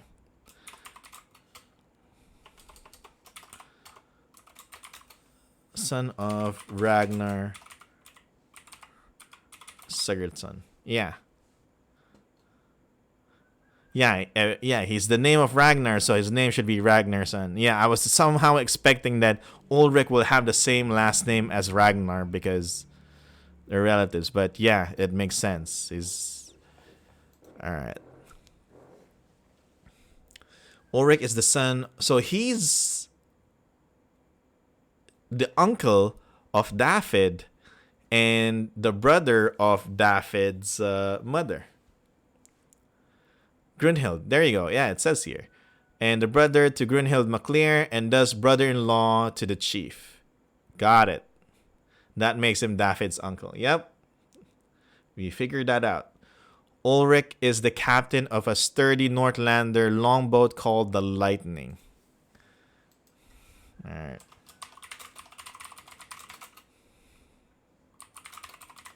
Longboat ship of Ulrich.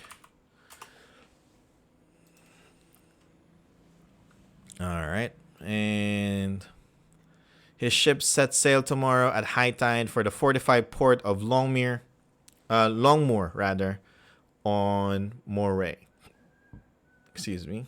His ship carries supplies to Longmoor and returns with valuable ore. Offers 500 silver pieces, so 50 gold pieces each, to be paid upon returning to Walsbury. If they accept the offer, they will be expected to keep the cargo secure at sea and in port and protect the crew and cargo should the need arise. If we also ask, we get these information. Ulrich has sailed the Sea of Moonshae since he was a boy. Ulrich has sailed to Moray before, but not to Longmoor. He is familiar with the northern region of Moray, but not the southern region where Longmoor is located. Ulrich has a healthy respect for the dangers of the Moray wilderness and the monsters that dwell in the interior. Ulrich has complete confidence in his sailors, but he wants to supplement his crew with adventurers to increase everyone's security. Good idea. Ulrich is the uncle of David MacLear, but he dismissively considers David to still be just a kid. Got it. Nice. I like that.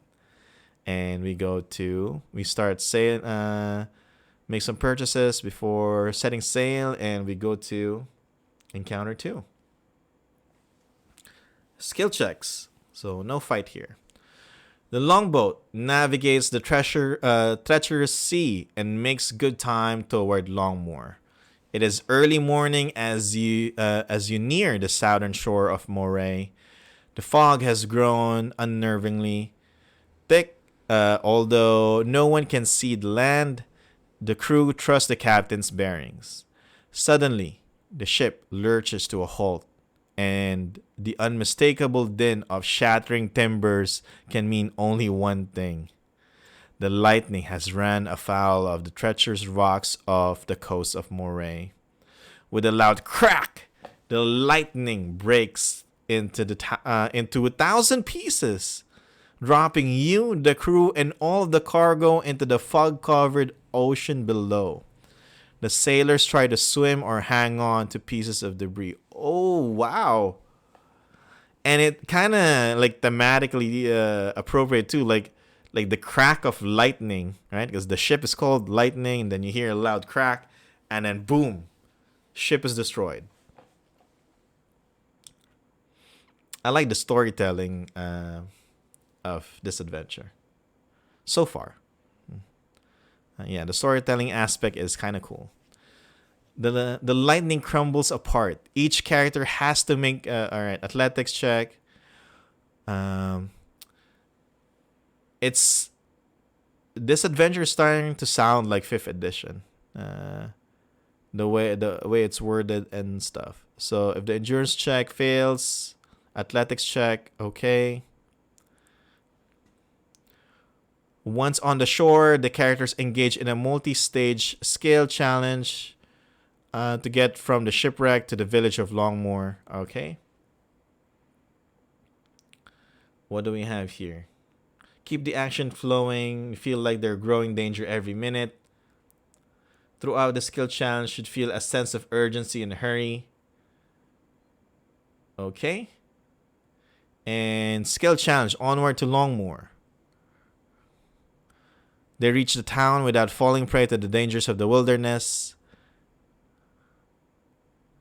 They lose healing surge. Okay, that's it. That's what happens. Stage 1. So these are skill checks, and then at the end of the scene, pulling yourself off the beach, you see that most of the sailors made it to shore, but many are hurt. Ulrich comes to you. Try and salvage the most valuable cargo. And the alchemical equipment. We'll burn the rest. I won't leave it for the scavengers to steal. But make sure you save everything you can. I'll gather my men. We must not stay here too long. He looks at the dark woodland near the shore nervously. Ulrich leaves to order his men. He has no desire to stay and talk at this time. Got it. They're tempted to use brute force to smash open sealed containers. But Ulrich kind of objects to this. Some are very fragile. Okay. Basically, we're here to salvage some stuff. Anything interesting. So we can get the magical potions and alchemical items. Okay. Skill checks.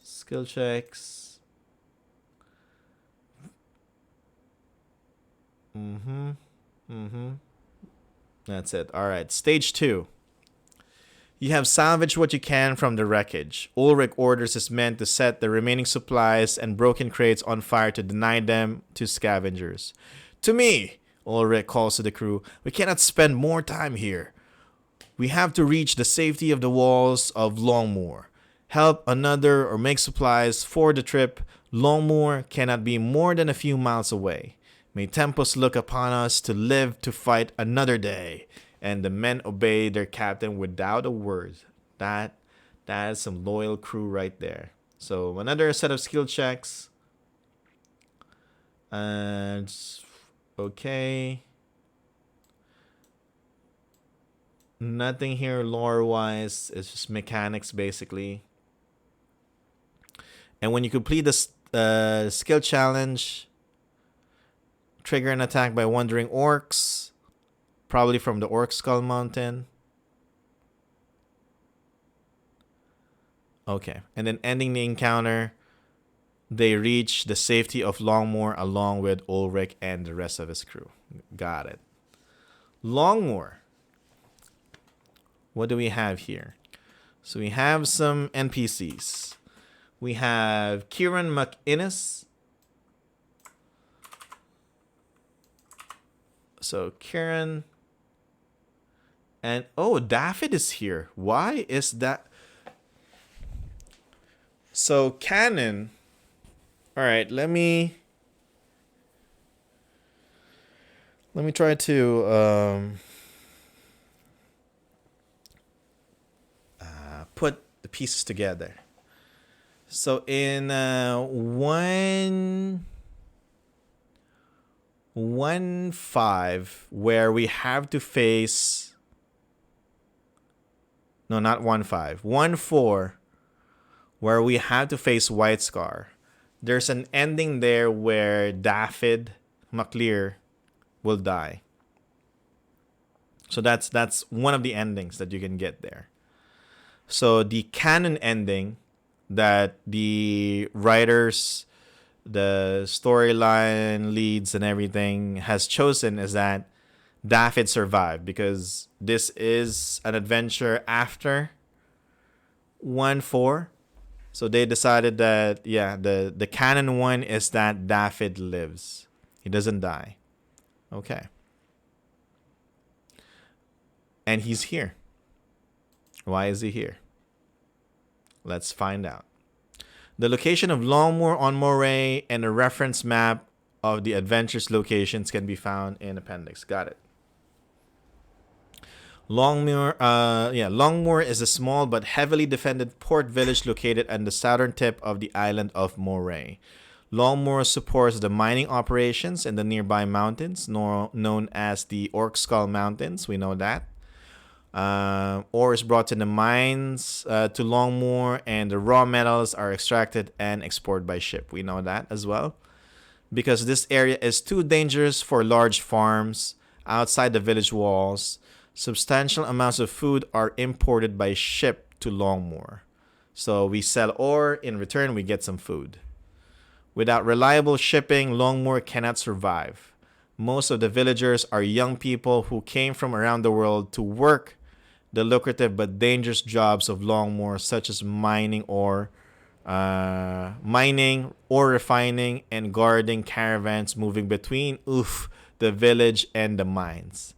As usual, the sky above Longmoor is overcast, and a light rain has begun to fall.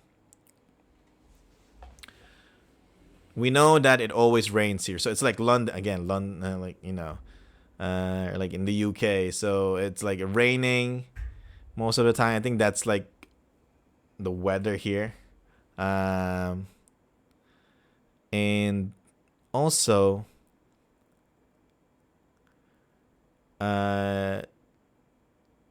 you get a sense that the people who are here in Longmoor, like, they have nothing left, so might as well travel to this place and decide to live here, because they said that the people who live in Longmoor are like young people from all over the world, probably has like a dark past or something, and now trying to start a new life. But you know what?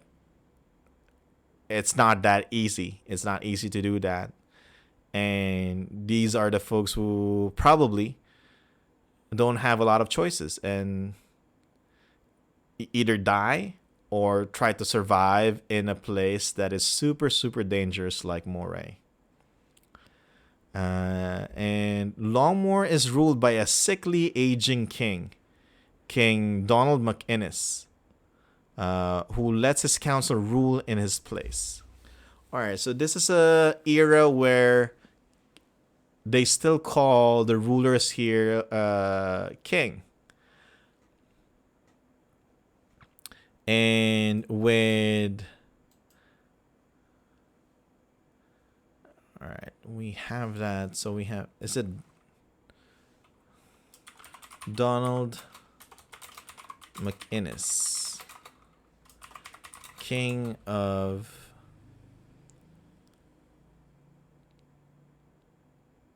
Oh, sorry. Ruler of Longmoor. That I can't spell. Longmoor.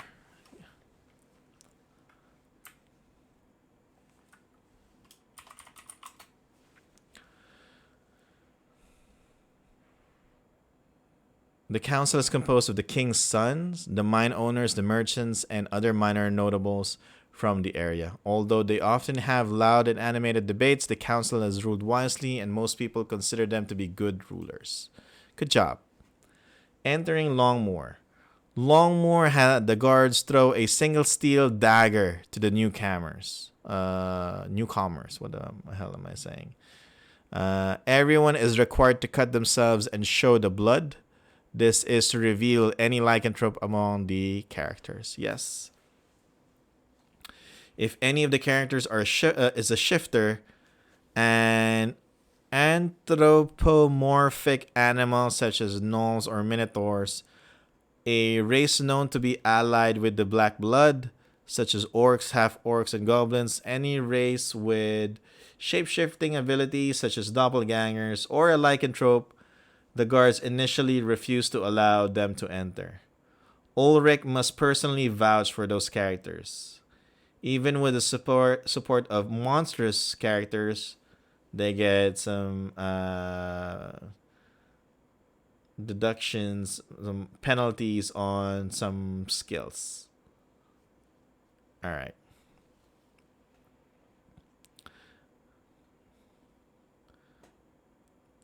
Any suspicious activity by those characters immediately lands them in jail. The locals here are under constant threat by such creatures, and allowing one into town is not something they want to do. Characters thrown to jail are freed if their friends agree to help the town. Once in town, Ulrich sends the characters and the crew to a local inn and rest and recover. A process that will require a large quantity of ale, which he promises to pay for. Okay. At the inn, the characters find that the common room has been turned into an impromptu town council meeting to deal with the dire situation. Okay. Moray is fun because it puts more of a strange race players on their toes in regards to social encounters. Yeah, and this is not the only place. There are other places in the Sword Coast, also in the continent of Faerun, that are like this as well.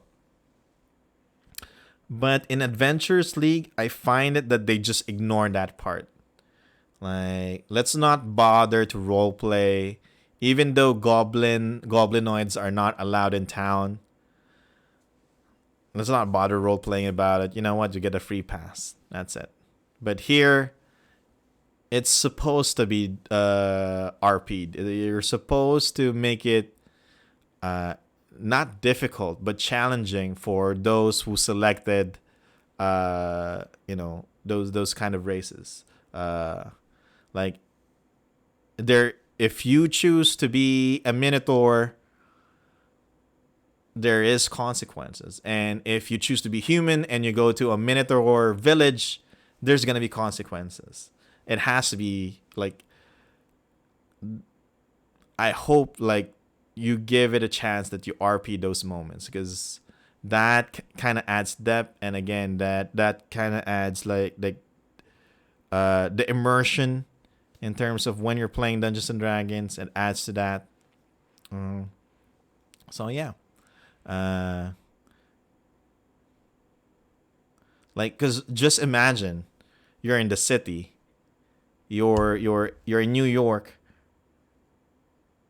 and then all of a sudden you see a humanoid with a tiger's head. If you're in New York, you're probably just gonna ignore that, because a lot of weird shit happens in New York. But if you're like in a suburb, or like, in a like far away town or something, and like in a place with only like 2,000 people or less, and then all of a sudden you see a humanoid with a tiger's head, like a real tiger's head, visit the village. The first folks that see that person, they're gonna freak out. I can tell you that. And then that news will spread right away. So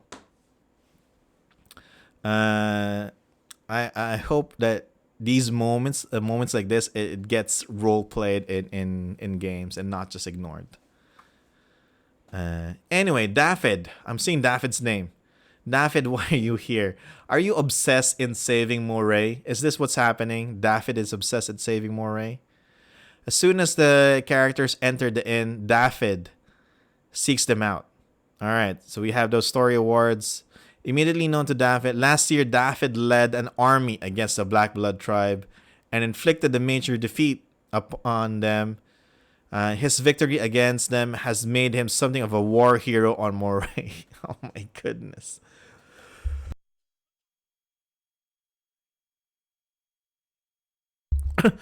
Okay. His experiences, him dying is not canon. His experiences of the past year have changed him from a brash and impetuous boy to a man. Okay. He no longer dreams of victories. Instead, he plans to retake the island gradually and force the Black Bloods and their allies into submission, one group at a time. Daffyd and his ship, the Sea Drake, brought supplies to Longmore about 2 weeks ago. He was about to leave when the Black Blood seized the lighthouse. Excuse me. Although Daffyd has no official position in Longmore, the council values his opinion. Wow. Daffyd is famous here in Moray. Daffyd is torn between the sides and could be swayed either way. In the end, Daffyd supports whatever the majority of the party wishes to do. We're here to enjoy at the end, but it became a council meeting, so we have no choice but to participate. Most of the town is present at the meeting. The speakers are sitting on stools around the fire, and they argue about what to do next. A few minutes of listening, the characters learn the following information. A particularly vicious werewolf named Blood Eye has been terrorizing the area last few months. His warband has attacked caravans and ore shipments with increasing boldness and success. 3 days ago, Blood Eye took over the lighthouse before extinguishing the light. This is obviously what led to the shipwreck of the Lightning. Oh! I really like the storytelling aspect of this adventure module, because the ship that we were in, it's not just because we hit like the jagged rocks at the shore. It's because the lighthouse is not functioning, and that's the root cause as to why we didn't see the shore, and we weren't able to, navigate properly to avoid those jagged rocks, right? So it's explained here. So it's not just, it's not an important detail that your ship gets destroyed. We just leave it be. There's a reason why that has happened, and it's because it's part of your quest. Yeah, the lighthouse has been taken over by Blood Eye. I like it. I'm liking this adventure. The council sent a group of militiamen to reclaim the lighthouse, but they have failed to return. All are presumed dead. Because the fog over the Sea of Moonshae, the lighthouse is not visible from Longmore when the lighthouse fire is not burning. Half the council insists on sending the remaining militia to take out Blood Eye at the lighthouse. The rest wants to stay to defend the town. Both groups make very good arguments for their side. When you arrive, they find the speakers split down in the middle about what to do. Any characters personally known to Daffyd is asked their opinion. Got it. What should we do?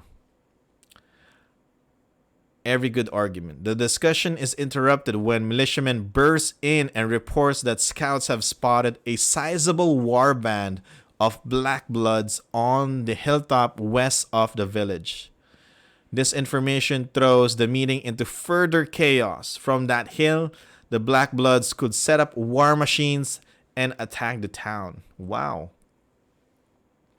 The first counselor to speak argues that Blood Eye is using the lighthouse to lure the defensive forces of Longmore away from the town so he can attack Longmore with minimal opposition. That makes perfect sense. Yes, I like this counselor. Yeah. That is a viable strategy that they might be doing. Yeah. The second counselor says that Blood Eye wants to weaken all of Moray by destroying the lighthouse. And so he has sent a contingent of his forces to keep Longmore occupied while he achieves his true goal. That also makes sense. This is a long-term goal for it will have long-term rewards if Blood Eye is successful in his mission. He basically will be able to disable the southern tip of Moray, and trade in that area is not feasible anymore. So in turn, the whole island of Moray will be weaker than before. That makes sense. And to prevent anyone from interrupting Blood Eye's plan, he sends, a war band to Longmore. Okay. Second counselor also makes sense. Third counselor. Third counselor insists that Blood Eye intends to fortify his position at the lighthouse and use it as a permanent base from which to strike at Longmoor and the local mines. Okay. So Blood Eye wants to make the lighthouse his base and use it to strike at Longmoor and the local mines. Okay. So Longmoor gets to take the lighthouse and then Longmoor after. Okay. The debate rages. The one and only thing the entire council agrees upon is that the militia must stay inside Longmoor to protect the village. To be clear, the dilemma is as follows. The characters can either deal with the monsters who are preparing to attack the village, which will save lives, or they can stop the lighthouse from being destroyed, which will protect the village access to shipping. The characters must decide which of the two immediate goals is the most important. There's no right or wrong answer. All right. So Kieran is the king's son.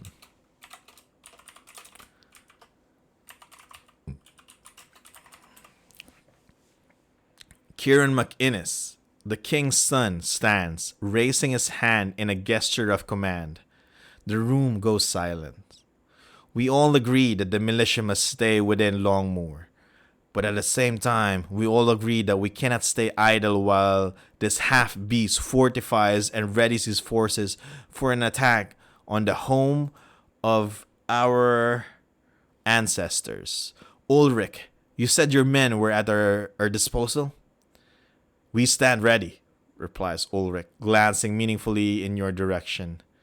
Turning towards you, Kieran says, Adventurers, Longmoor is in dire need of assistance.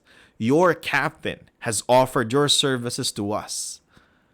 Where would you strike first? At this warband or at the lighthouse itself? The decision is yours. Holy shit. Okay. Oh, man. I feel like Eito Scalio in this situation. I don't want to be decided. I don't even know. I can't even decide when my wife asks me where we want to eat for dinner. And then you're asking me if we should save the village first or the lighthouse? Man. This is gonna be a big problem. Just split the party. Yep. We can do that as well. If the DM agrees, we can do that, but good luck. I don't, even as a designer, right? I'm not gonna recommend the players to split the party if they're in Moray. You know, that's, even with a full party, you can all die, and if you split it, that kind of increases the chances of you dying like to 95%. So please no. The characters are free to determine their own course of action. If asked, the council can give the following information: a map of the area. Scouts estimate more than a dozen of Black Blood monsters have taken the hilltop of the west. If the Black Bloods choose to attack from the hilltop, the speakers hope their walls would hold off the monsters as the militia is no match for them. They do not know how many of the Black Bloods are at the lighthouse. The village sent half a dozen of its best warriors to the lighthouse several days ago, but they have not returned. The counselors fear the worst. If a party of like the strongest warriors of Longmoor were sent to the lighthouse and they got TPK'd, that's not a good sign. If Blood Eye chooses to destroy the lighthouse, it would cut the shipping lifeline of the town, which is dependent upon imports of food. Okay. If the the characters demand any type of payment, they incur the ire and wrath of Ulrich, who tells them that they were hired to do as he says and that they are to obey him. In short, Ulrich gets very angry and calls them cowards. Wow. Strongest Village Wars, in my opinion, is at best level 4. This is a level 4 to 7 adventure. Yeah. So if the players that play this brought in like a group of level 4 characters, they're doomed. If the characters do not back down and insist on getting paid, Kieran offers to pay 100 silver piece bounty for helping the town. Got it. Okay. If it reaches this point, they lose. They have forever lost their friendship with Ulrich, which is the son of Ragnar. It is possible that they may accept the silver. Got it. Ending the encounter. The characters must choose whether to attack the warband outside or go to the lighthouse. If we choose to attack the warband, proceed to encounter 4, followed by encounter 5, lighthouse destroyed. If the characters choose to attack Blood Eye first, then we go to 6 and then 7. You may decide to split the party. Oh, it's here. It's mentioned. Into 2 groups. 1 fight Blood Eye and 1 fight the warband simultaneously. That is, of course, a very risky path, but also the one that will lead to the most favorable outcome. High risk, high reward. Nice Miso is right. Yeah, it's here. They're mentioning it. Yeah. If they choose to do this, use encounter 4. And then encounter 6. Both encounters should use the same monster stats and quality of monsters. Got it. If they take an extended rest before setting out, Blood Eye destroys the lighthouse and warband attacks land. So you cannot take a long rest. Because if you do, you go to encounter 7 right away. The path is not explicitly detailed in the adventure. Alright, so we need to make some adjustments depending on what the party decides to do. But yeah, splitting the party is an option. I like that. Because I'm not going to recommend it, but the author is recommending, that is an option. Not recommending it, but it is an option. And there's not a lot of adventures that do that. Like, there's an assumption that splitting the party is bad. But here, they tell you that it's very risky, but it will give you like the best result. If you're successful. Yeah. So this is really good. Again, it's like, is it the 3rd time I keep repeating myself? Like, I'm liking how this adventure is written now. Alright, so encounter 4, Black Blood Camp. We got some were-rats, were-boars, and halfling stouts. Okay. Blood Eye's warband has taken a position atop a hill overlooking Longmoor. The hilltop is lightly forested, but the open plain between Longmoor and the hillside and the vigilance of the warband makes it difficult for the characters to reach the warband undetected. Alright, some skill checks. As you approach the hilltop, the exact location of the warband becomes apparent. They are not hiding. And approaching the camp undetected, the warband is aware of the characters but considers them to be harmless civilians fleeing Longmoor until combat begins. Okay. So as you approach the top of the hill, you can see where the warband has taken up station. A small clearing has been made just inside the tree line, and roughly a dozen black bloods come in and out of view amongst the trees. A covered handcart sits at the edge of the clearing. A handcart is like a small cart? Something that you use your hands to move, I'm assuming. Yeah, something you can push yourself. Yeah. Doesn't need a mount, basically. Alright, I see it. Yep. So it only has like 2 wheels. I like that. Yeah, because I don't see that most of the time in adventures. You have like the normal, uh, like the normal cart, right? And it's being pulled by a donkey or something like whatever, or like a uh uh beast of burden. There you go. But here, I like that they're using a hand cart. And if they approach the warband before attacking, the lycanthropes taunt them. The warband is of no interest in talking with the food. Okay, so you can do that. Loses their patience. Attack. Halfling styles are were rats who have not assumed hybrid form. Got it. Okay. Features of the area. So you have the cart, causeway, the trees, tactics, scaling the encounters. At the end of the encounter, they can set out to confront Blood Eye at the lighthouse. So we can go to the lighthouse. Proceed to encounter 5. All right. So here we go from Longmoor to the hilltop, then to the lighthouse. If we rest,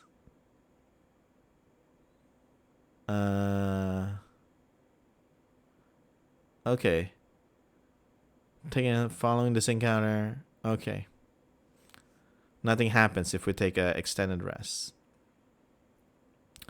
+2 vicious weapon. +2 dragon slayer weapon.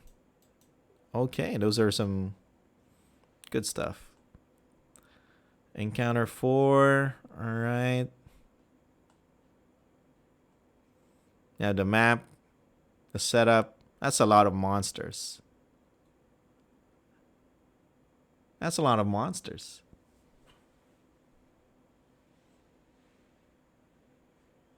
Yeah, they sound not just the weapons, even the monster names. I know it's long, but it's like long, cool names, right? Whoever was like, I know they're like fantasy weapons, but they're cool fantasy weapons, and you know that they're fantasy weapons because they sound really cool and edgy. I like it. The lighthouse destroyed. So this is another combat encounter. So Blood Eye is a frenzied werewolf, and he has 2 human guards with him. Because the characters took too much time getting to the lighthouse, Blood Eye has destroyed it, leaving only a smoldering foundation. The lighthouse was located at the tip of a steep bluff 40 feet above the trackless sea. The lighthouse stood 30 feet tall, but all that remains is now scattered debris. Okay. The smell of burning wood hangs heavy in the air, mixing with the scent of salt water. Everything is calm until howls echo in the air, howls echoed by more than one throat. Some of the militiamen who previously tried to retake the lighthouse from Blood Eye have contracted moon frenzy. Blood Eye kept these men alive and ensured the disease progressed to the final stage. Now, these lost men are filled with mindless rage and stalk the area as Blood Eye's watchdogs. Okay, so the features of the area. There are trapped wood piles. Got it. Tactics. So here we see Blood Eye right away, and we fight him. And at the end, the characters find a magical sandstone fragment covered in elven runes. The fragment is magical and was used as a magical battery to power the lighthouse. No one in the town knows where it came from or what it is. It has been in the lighthouse for centuries. On the path back to the town, the characters are met by Chiron, Daphid, and Ulrich, who ask the characters to return with them to the council to give a report on what has transpired. Proceed with encounter 8. Okay, if they capture the human guards, they can be healed and carried back to Longmoor. I'm gonna take note of this magical sandstone fragment.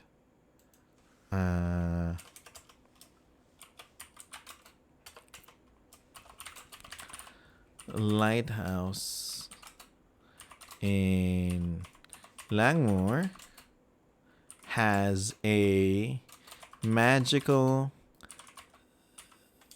sandstone fragment covered in elven runes, because this can be used as a good hook, especially if they don't explain what this is. So it can be like it's from the Eladrins from Gwyneth, and it could be someone like Hadarai who wants to trade with humans, and long time ago, as a sign of goodwill, he gave this magical stone, you know, and people of Longmoor have used it to power the lighthouse.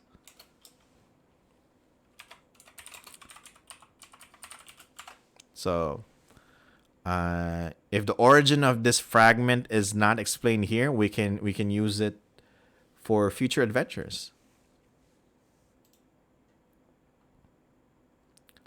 And experience points. Among the possession keepers find a ritual book of cure disease and a wondrous musical instrument. Okay. Oh, use as a magical battery. Did I not write that?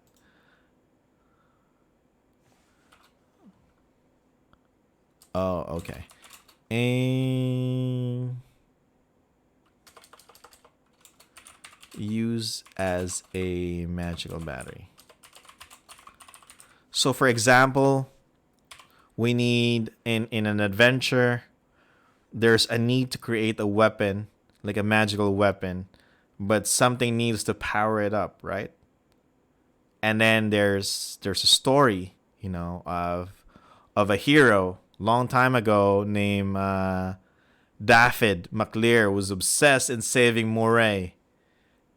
And during one of his adventures, there was a tale about a lighthouse being destroyed, and there was a magical sandstone and elven runes that can power, you know, like a lighthouse. As one of the, you know, so it can be a good hook for, or a MacGuffin we can use. So, all right, so we have that. Wow.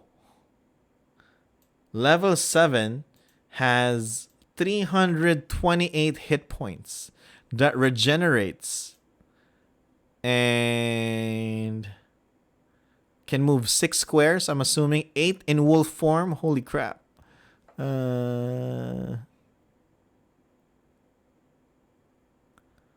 else can he do? Monster's Frenzy gains 1 action point if he reduces a foe to 0 hit points. Does that mean he can do another action if he kills someone? Right? That's crazy.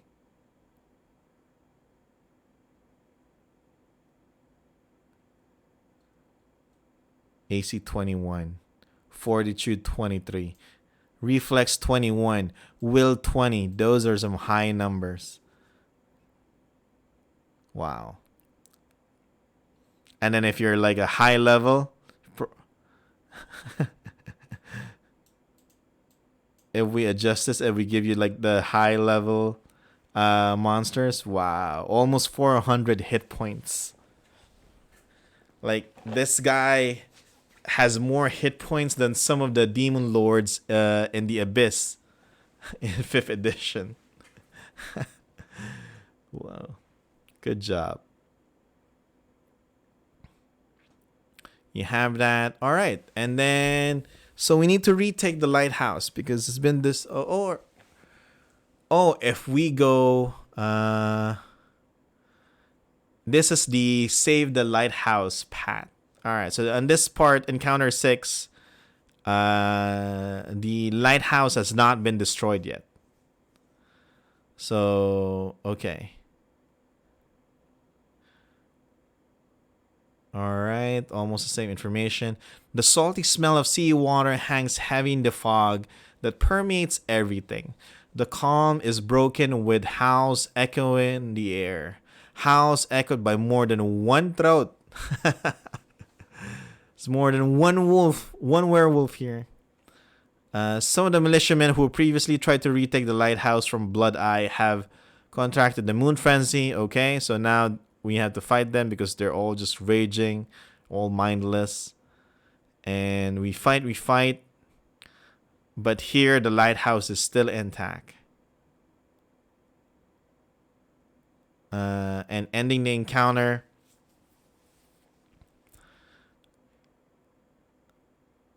If we save the lighthouse, now we go to the camp. Okay. Alright. We get I'm always having a hard time saying this. The McFermid Cittern. This one exists in 5th edition, this item. Instrument of the Bards. And one of them is a McFermid Cittern. Yeah.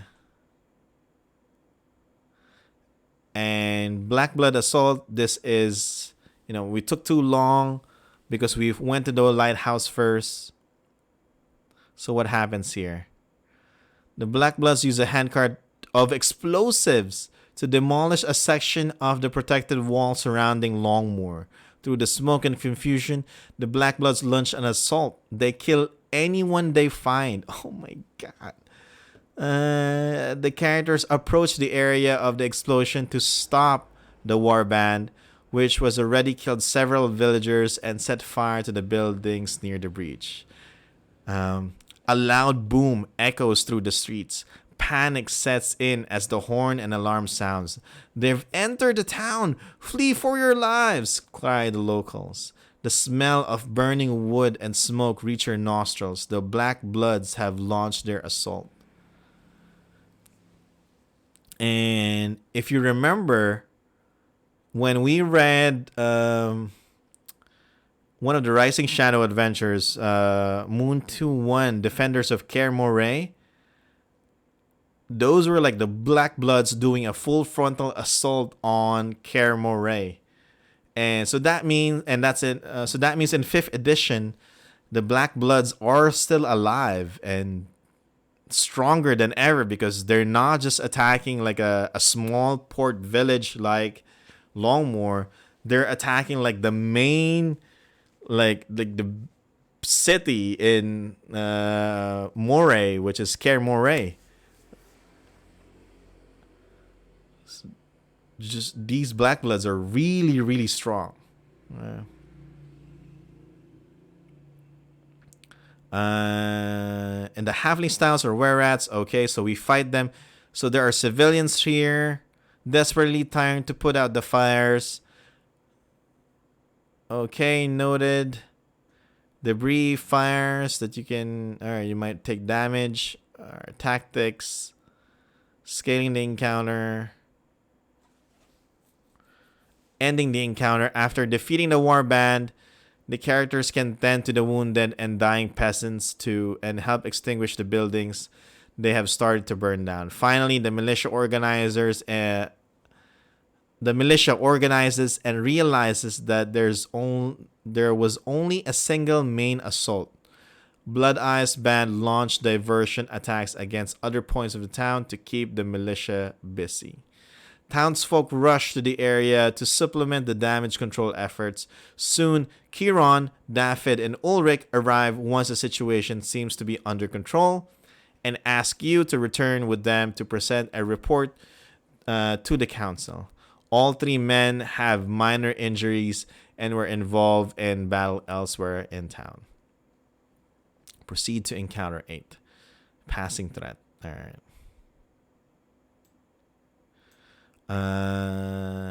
Wearing +2 runic armor, +2 vicious weapon, +2 dragon slayer weapon. Okay. We have those. Encounter 7. Oh man, like burning houses. That's what you have here.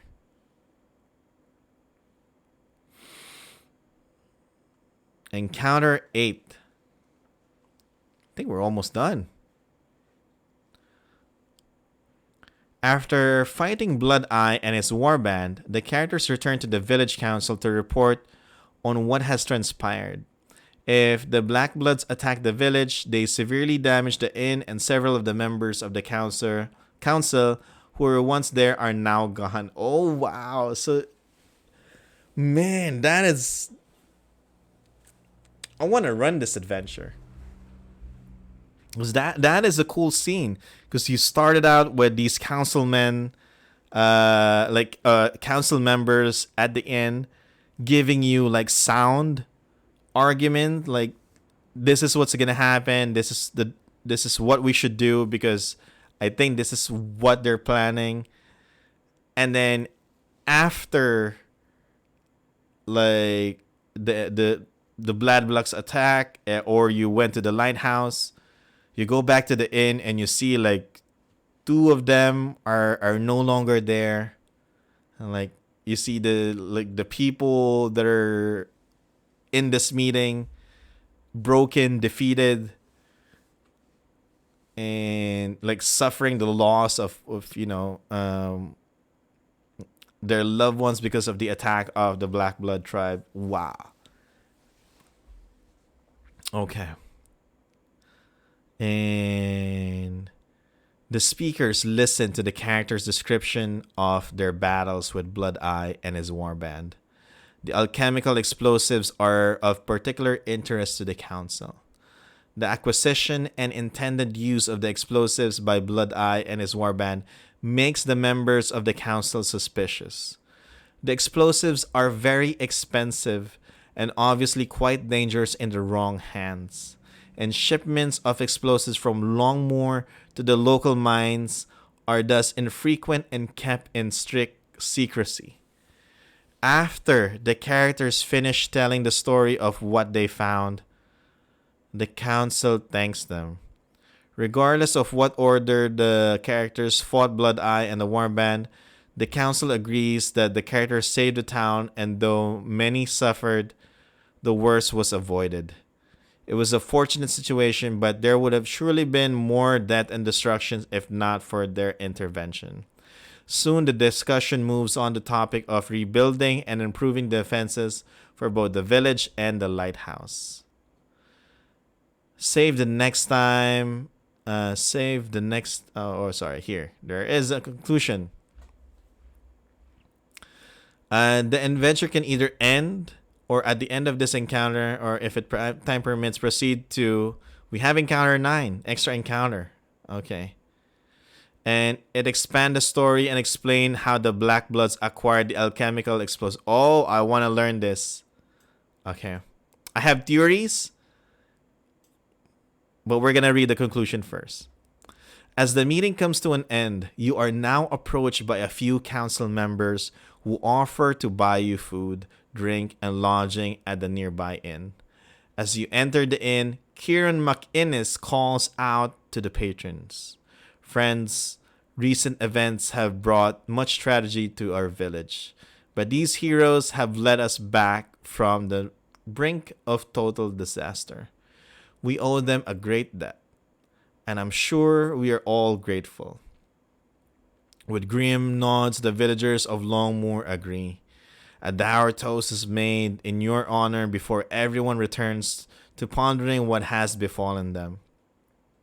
Who will save the next time the Black Bloods attack?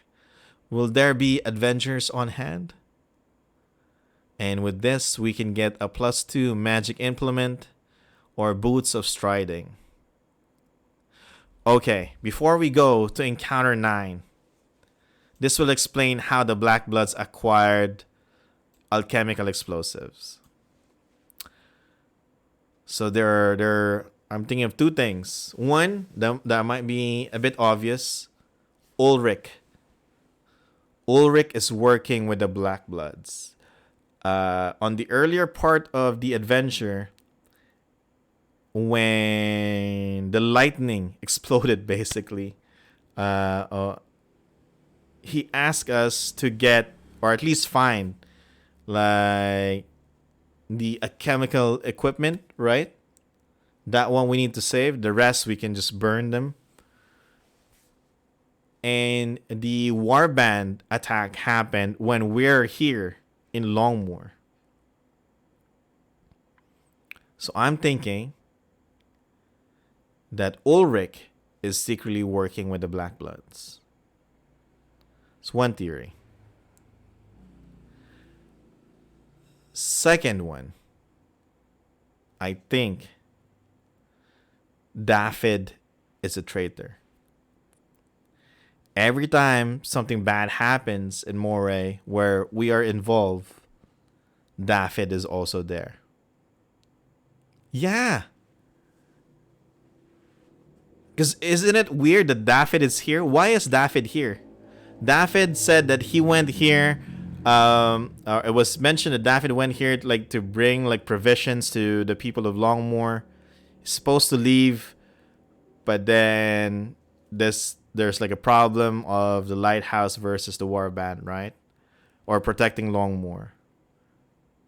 But they're saying that getting access to alchemical explosives is difficult, and if it's used in mines, it's a secret. So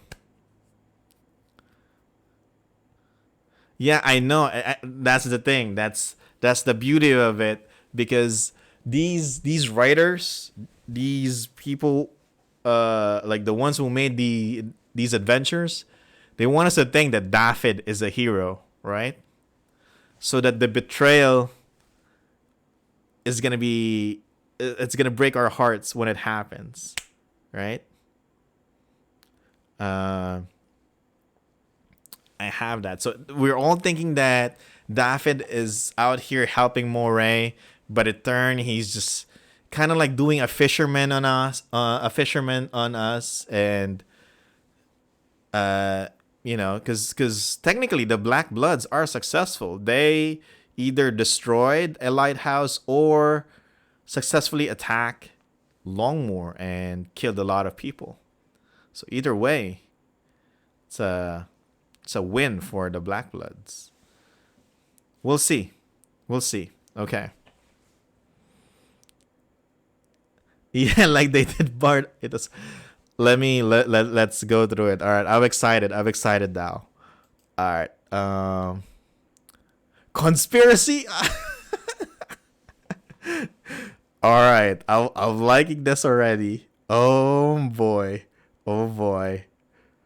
This is an optional encounter in case the characters want to investigate the question of how the lycanthropes were able to get their paws on such a large quantity of alchemical explosives. Okay. As you leave the council, Chiron takes you aside.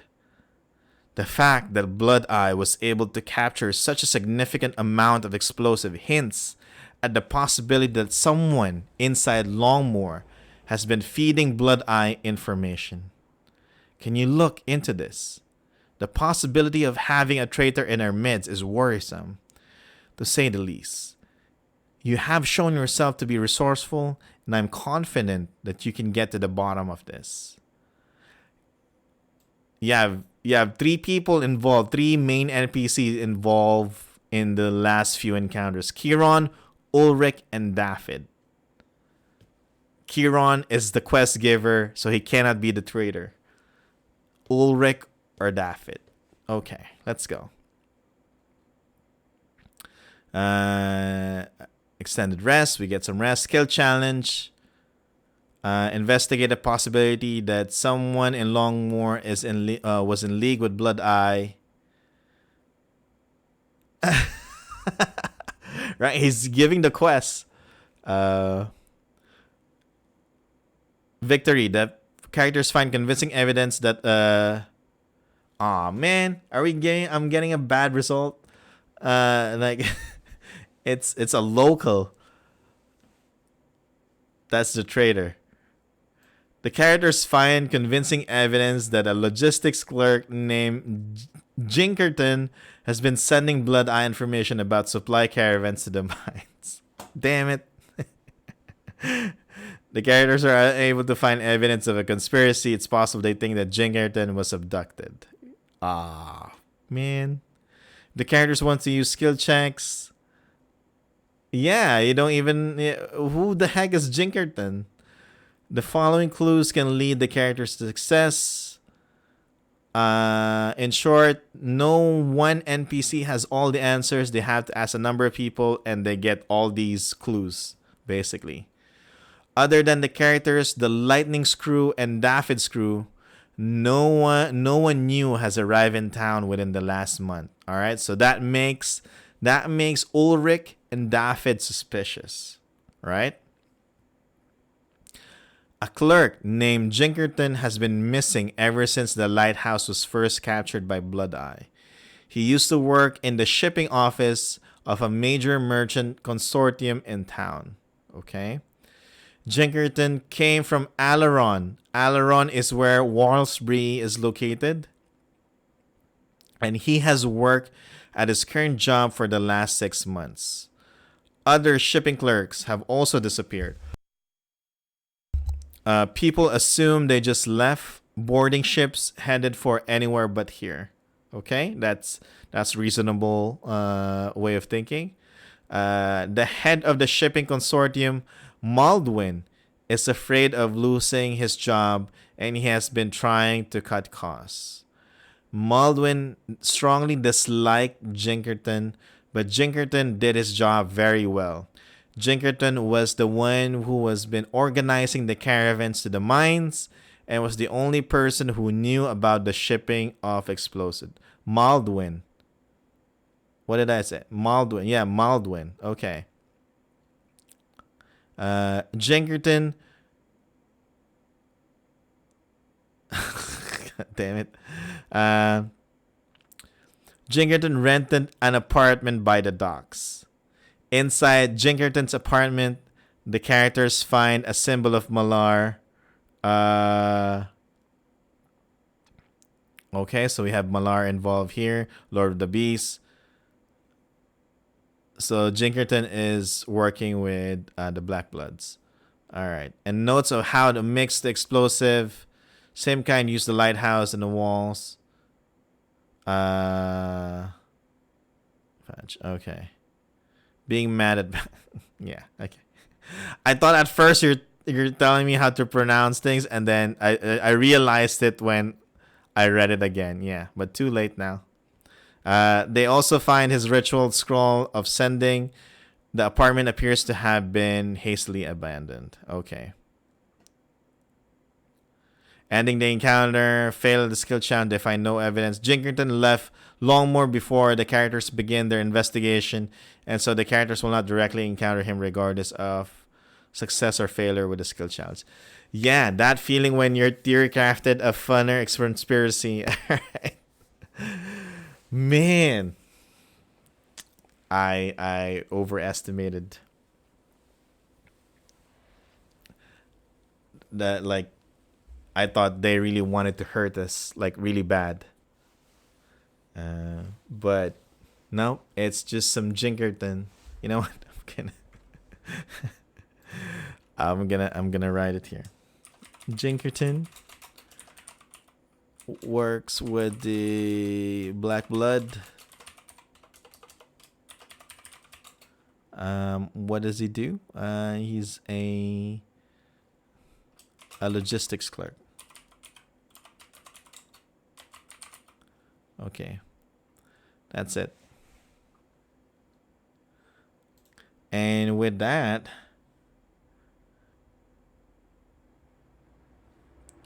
on a success, Kieran and the council are shocked by the discovery of a traitor in their midst, and they thank us for their efforts. Proceed to encounter 8. Scroll of sending is what we get.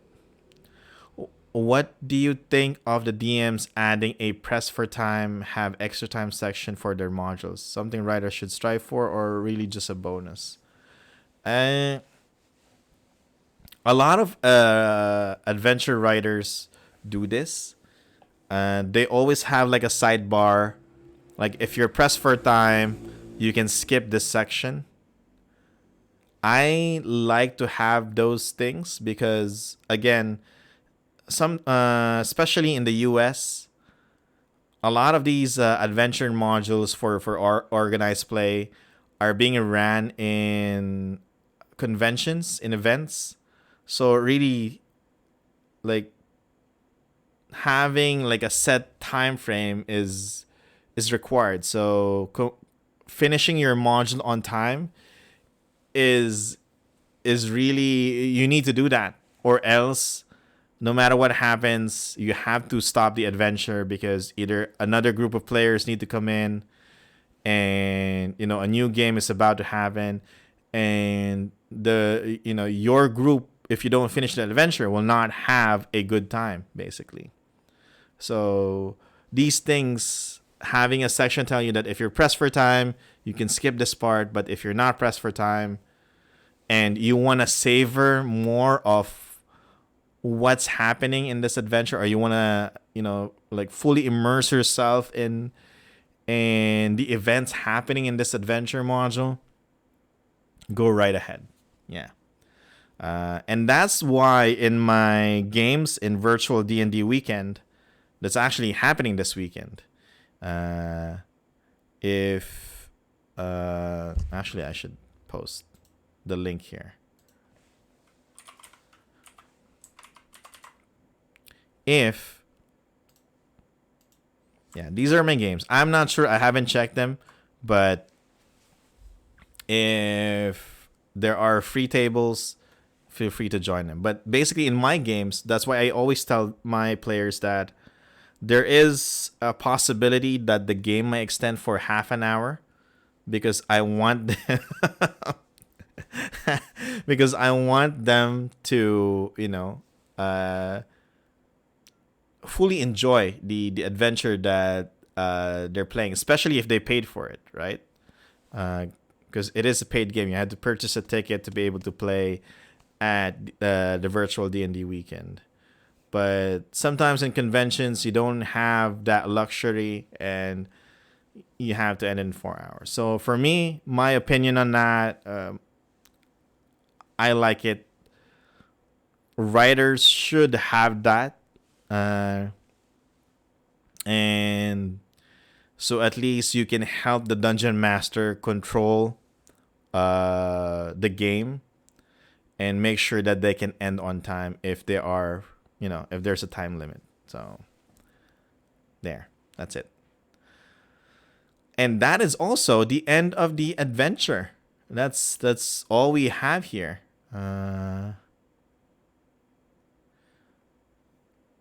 Wait a second. Let's see what we have here. Respect of Uric.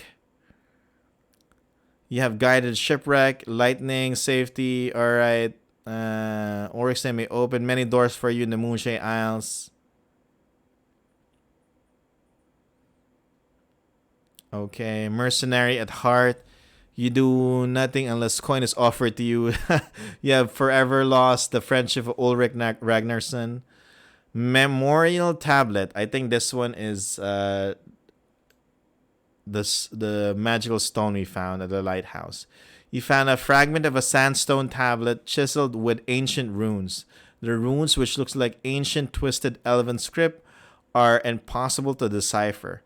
Some kind of magic thwarts any attempt to read the inscription. Perhaps you find more fragments of this tablet. The tale behind it will one day be made known. Maybe I'm the one that will make it be known, right? If we write some adventures for the players to discover. Maybe.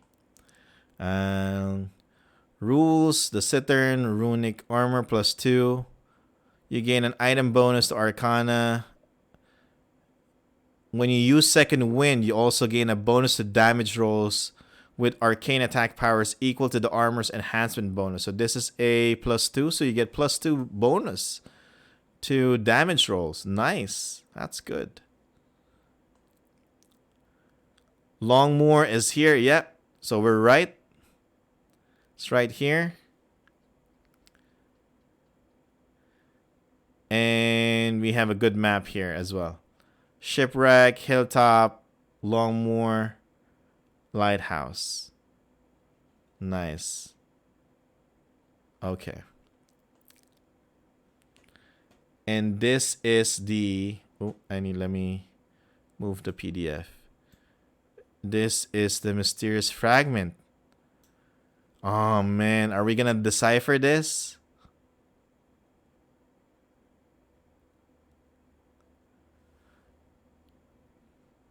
Kind of looks like runes, right? Yeah. Are we gonna take the bait?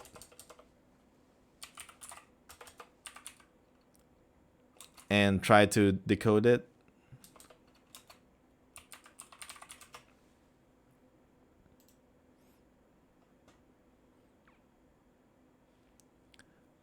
Let me see here. The first one is N. Let's see if it makes sense, if we could try. N.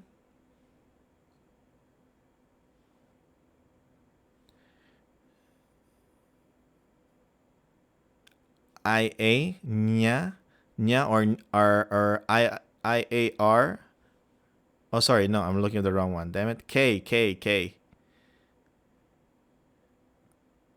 F, K. So F, N, K. I don't think it makes sense. N, K. Nope. Not gonna spend time deciphering it. But you have it here. Since it's right, justified. Yeah. Oh, yeah, you're right. Okay. It is a mysterious fragment that we have here. And the fact that there's a handout for it means it probably has a meaning. Yeah. But this is the last page of the adventure. And would you look at that, everyone? We have finished the Living Forgotten Realms Moonshae Isle Adventures. That's it. Good job. Let's scroll back up. Who's the writer for Moon2-1? It is by Louis Giersch. I hope I'm reading it right. Probably not. I probably butchered that name. I'm so sorry. But here you go. Giersch. Louis Giersch. Yeah. That's it. We're done. There's Moon2-2 and Moon2-3, but according to Sean Merwin, they never came out. So this is the last one. We have read all of the Living Forgotten Realms adventure. We're done in this section of the lore. Now we are smarter. Like, our wisdom scores have gone up as well. Our knowledge about the lore of the Moonshae Isles have improved. How we see each island has improved as well. I really want to read the others, but yeah, it's not out. I was hoping that there's like a draft somewhere, like unfinished draft somewhere in the wild, and if we can get that and read it, that'll be awesome. Especially if it's still related to Moray, because now I'm interested about Moray. I think it's a fun campaign to have. Like a campaign setting to have. And so tomorrow, we're going to go back and read Rising Shadow Adventures.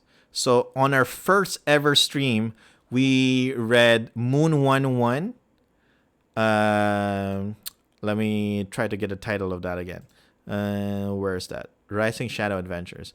Moonshae Treasure Hunt. Oh, wow. Let me pull it up so you guys can see. What are the odds, right? What are the odds that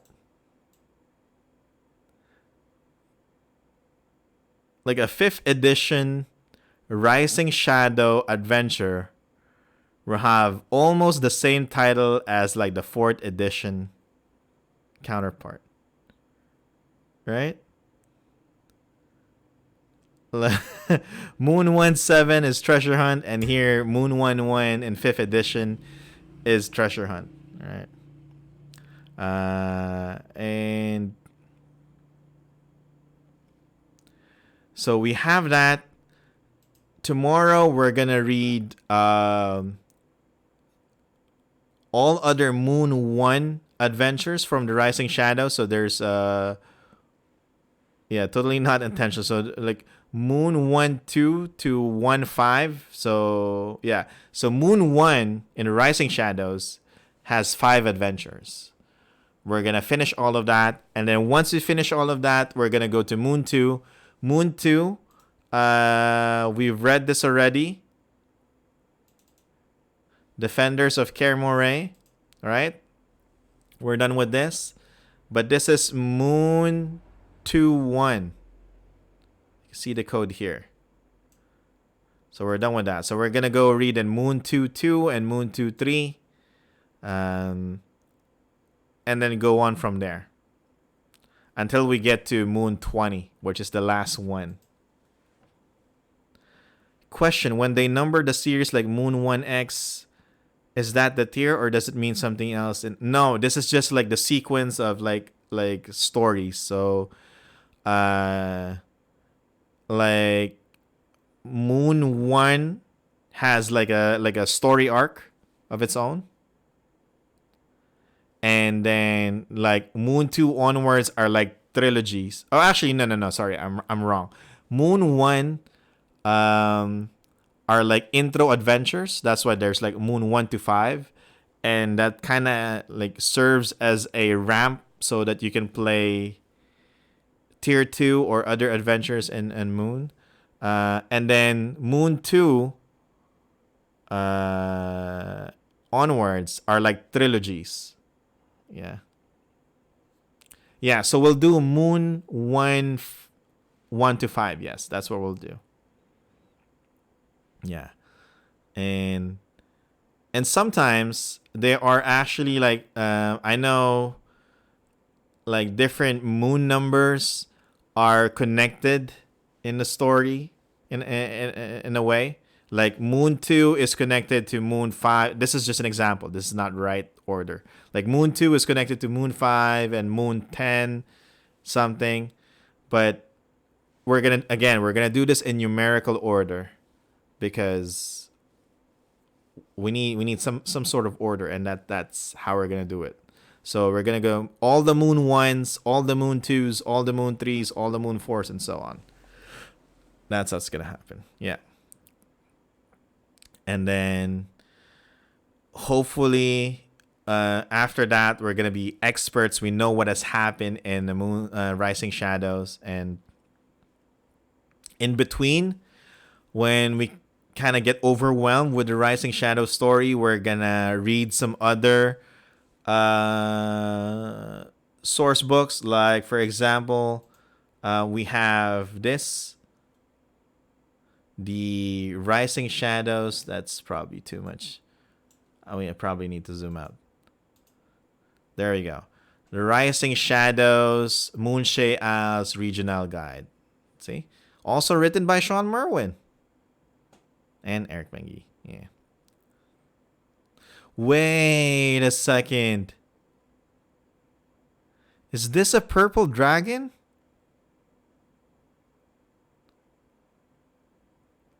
Yeah, I just realized. Yeah. Is that a purple dragon? Oh boy. Yeah, I'm just kind of... Is there an explanation here? There's none. Yeah. Wow. Might be. See? That's why it's important to know the lore, and you get to enjoy the adventures that you play and everything else that you're reading. Right now it makes sense, or now it makes your head like, oh crap, is this person, right? Because we only know one purple dragon in the Moonshae so far, and that's White Claw. Yeah. All right. So that's what we have right now. We're done with Living Forgotten Realms. We're going to go back to 5th edition starting tomorrow. Tomorrow is the last day of our weekly stream, and then after that, we'll go back again Monday, and then yeah. So Lore Academia happening every Monday to Thursday, 11 p.m. onwards Manila time, or 10 a.m. Eastern. So that's it for me. Thank you very much who stayed here. And enjoy. I hope you enjoyed what we've gone through, read through, and experience, and all the theory crafting and everything. Good job, everyone. I hope you learned something today.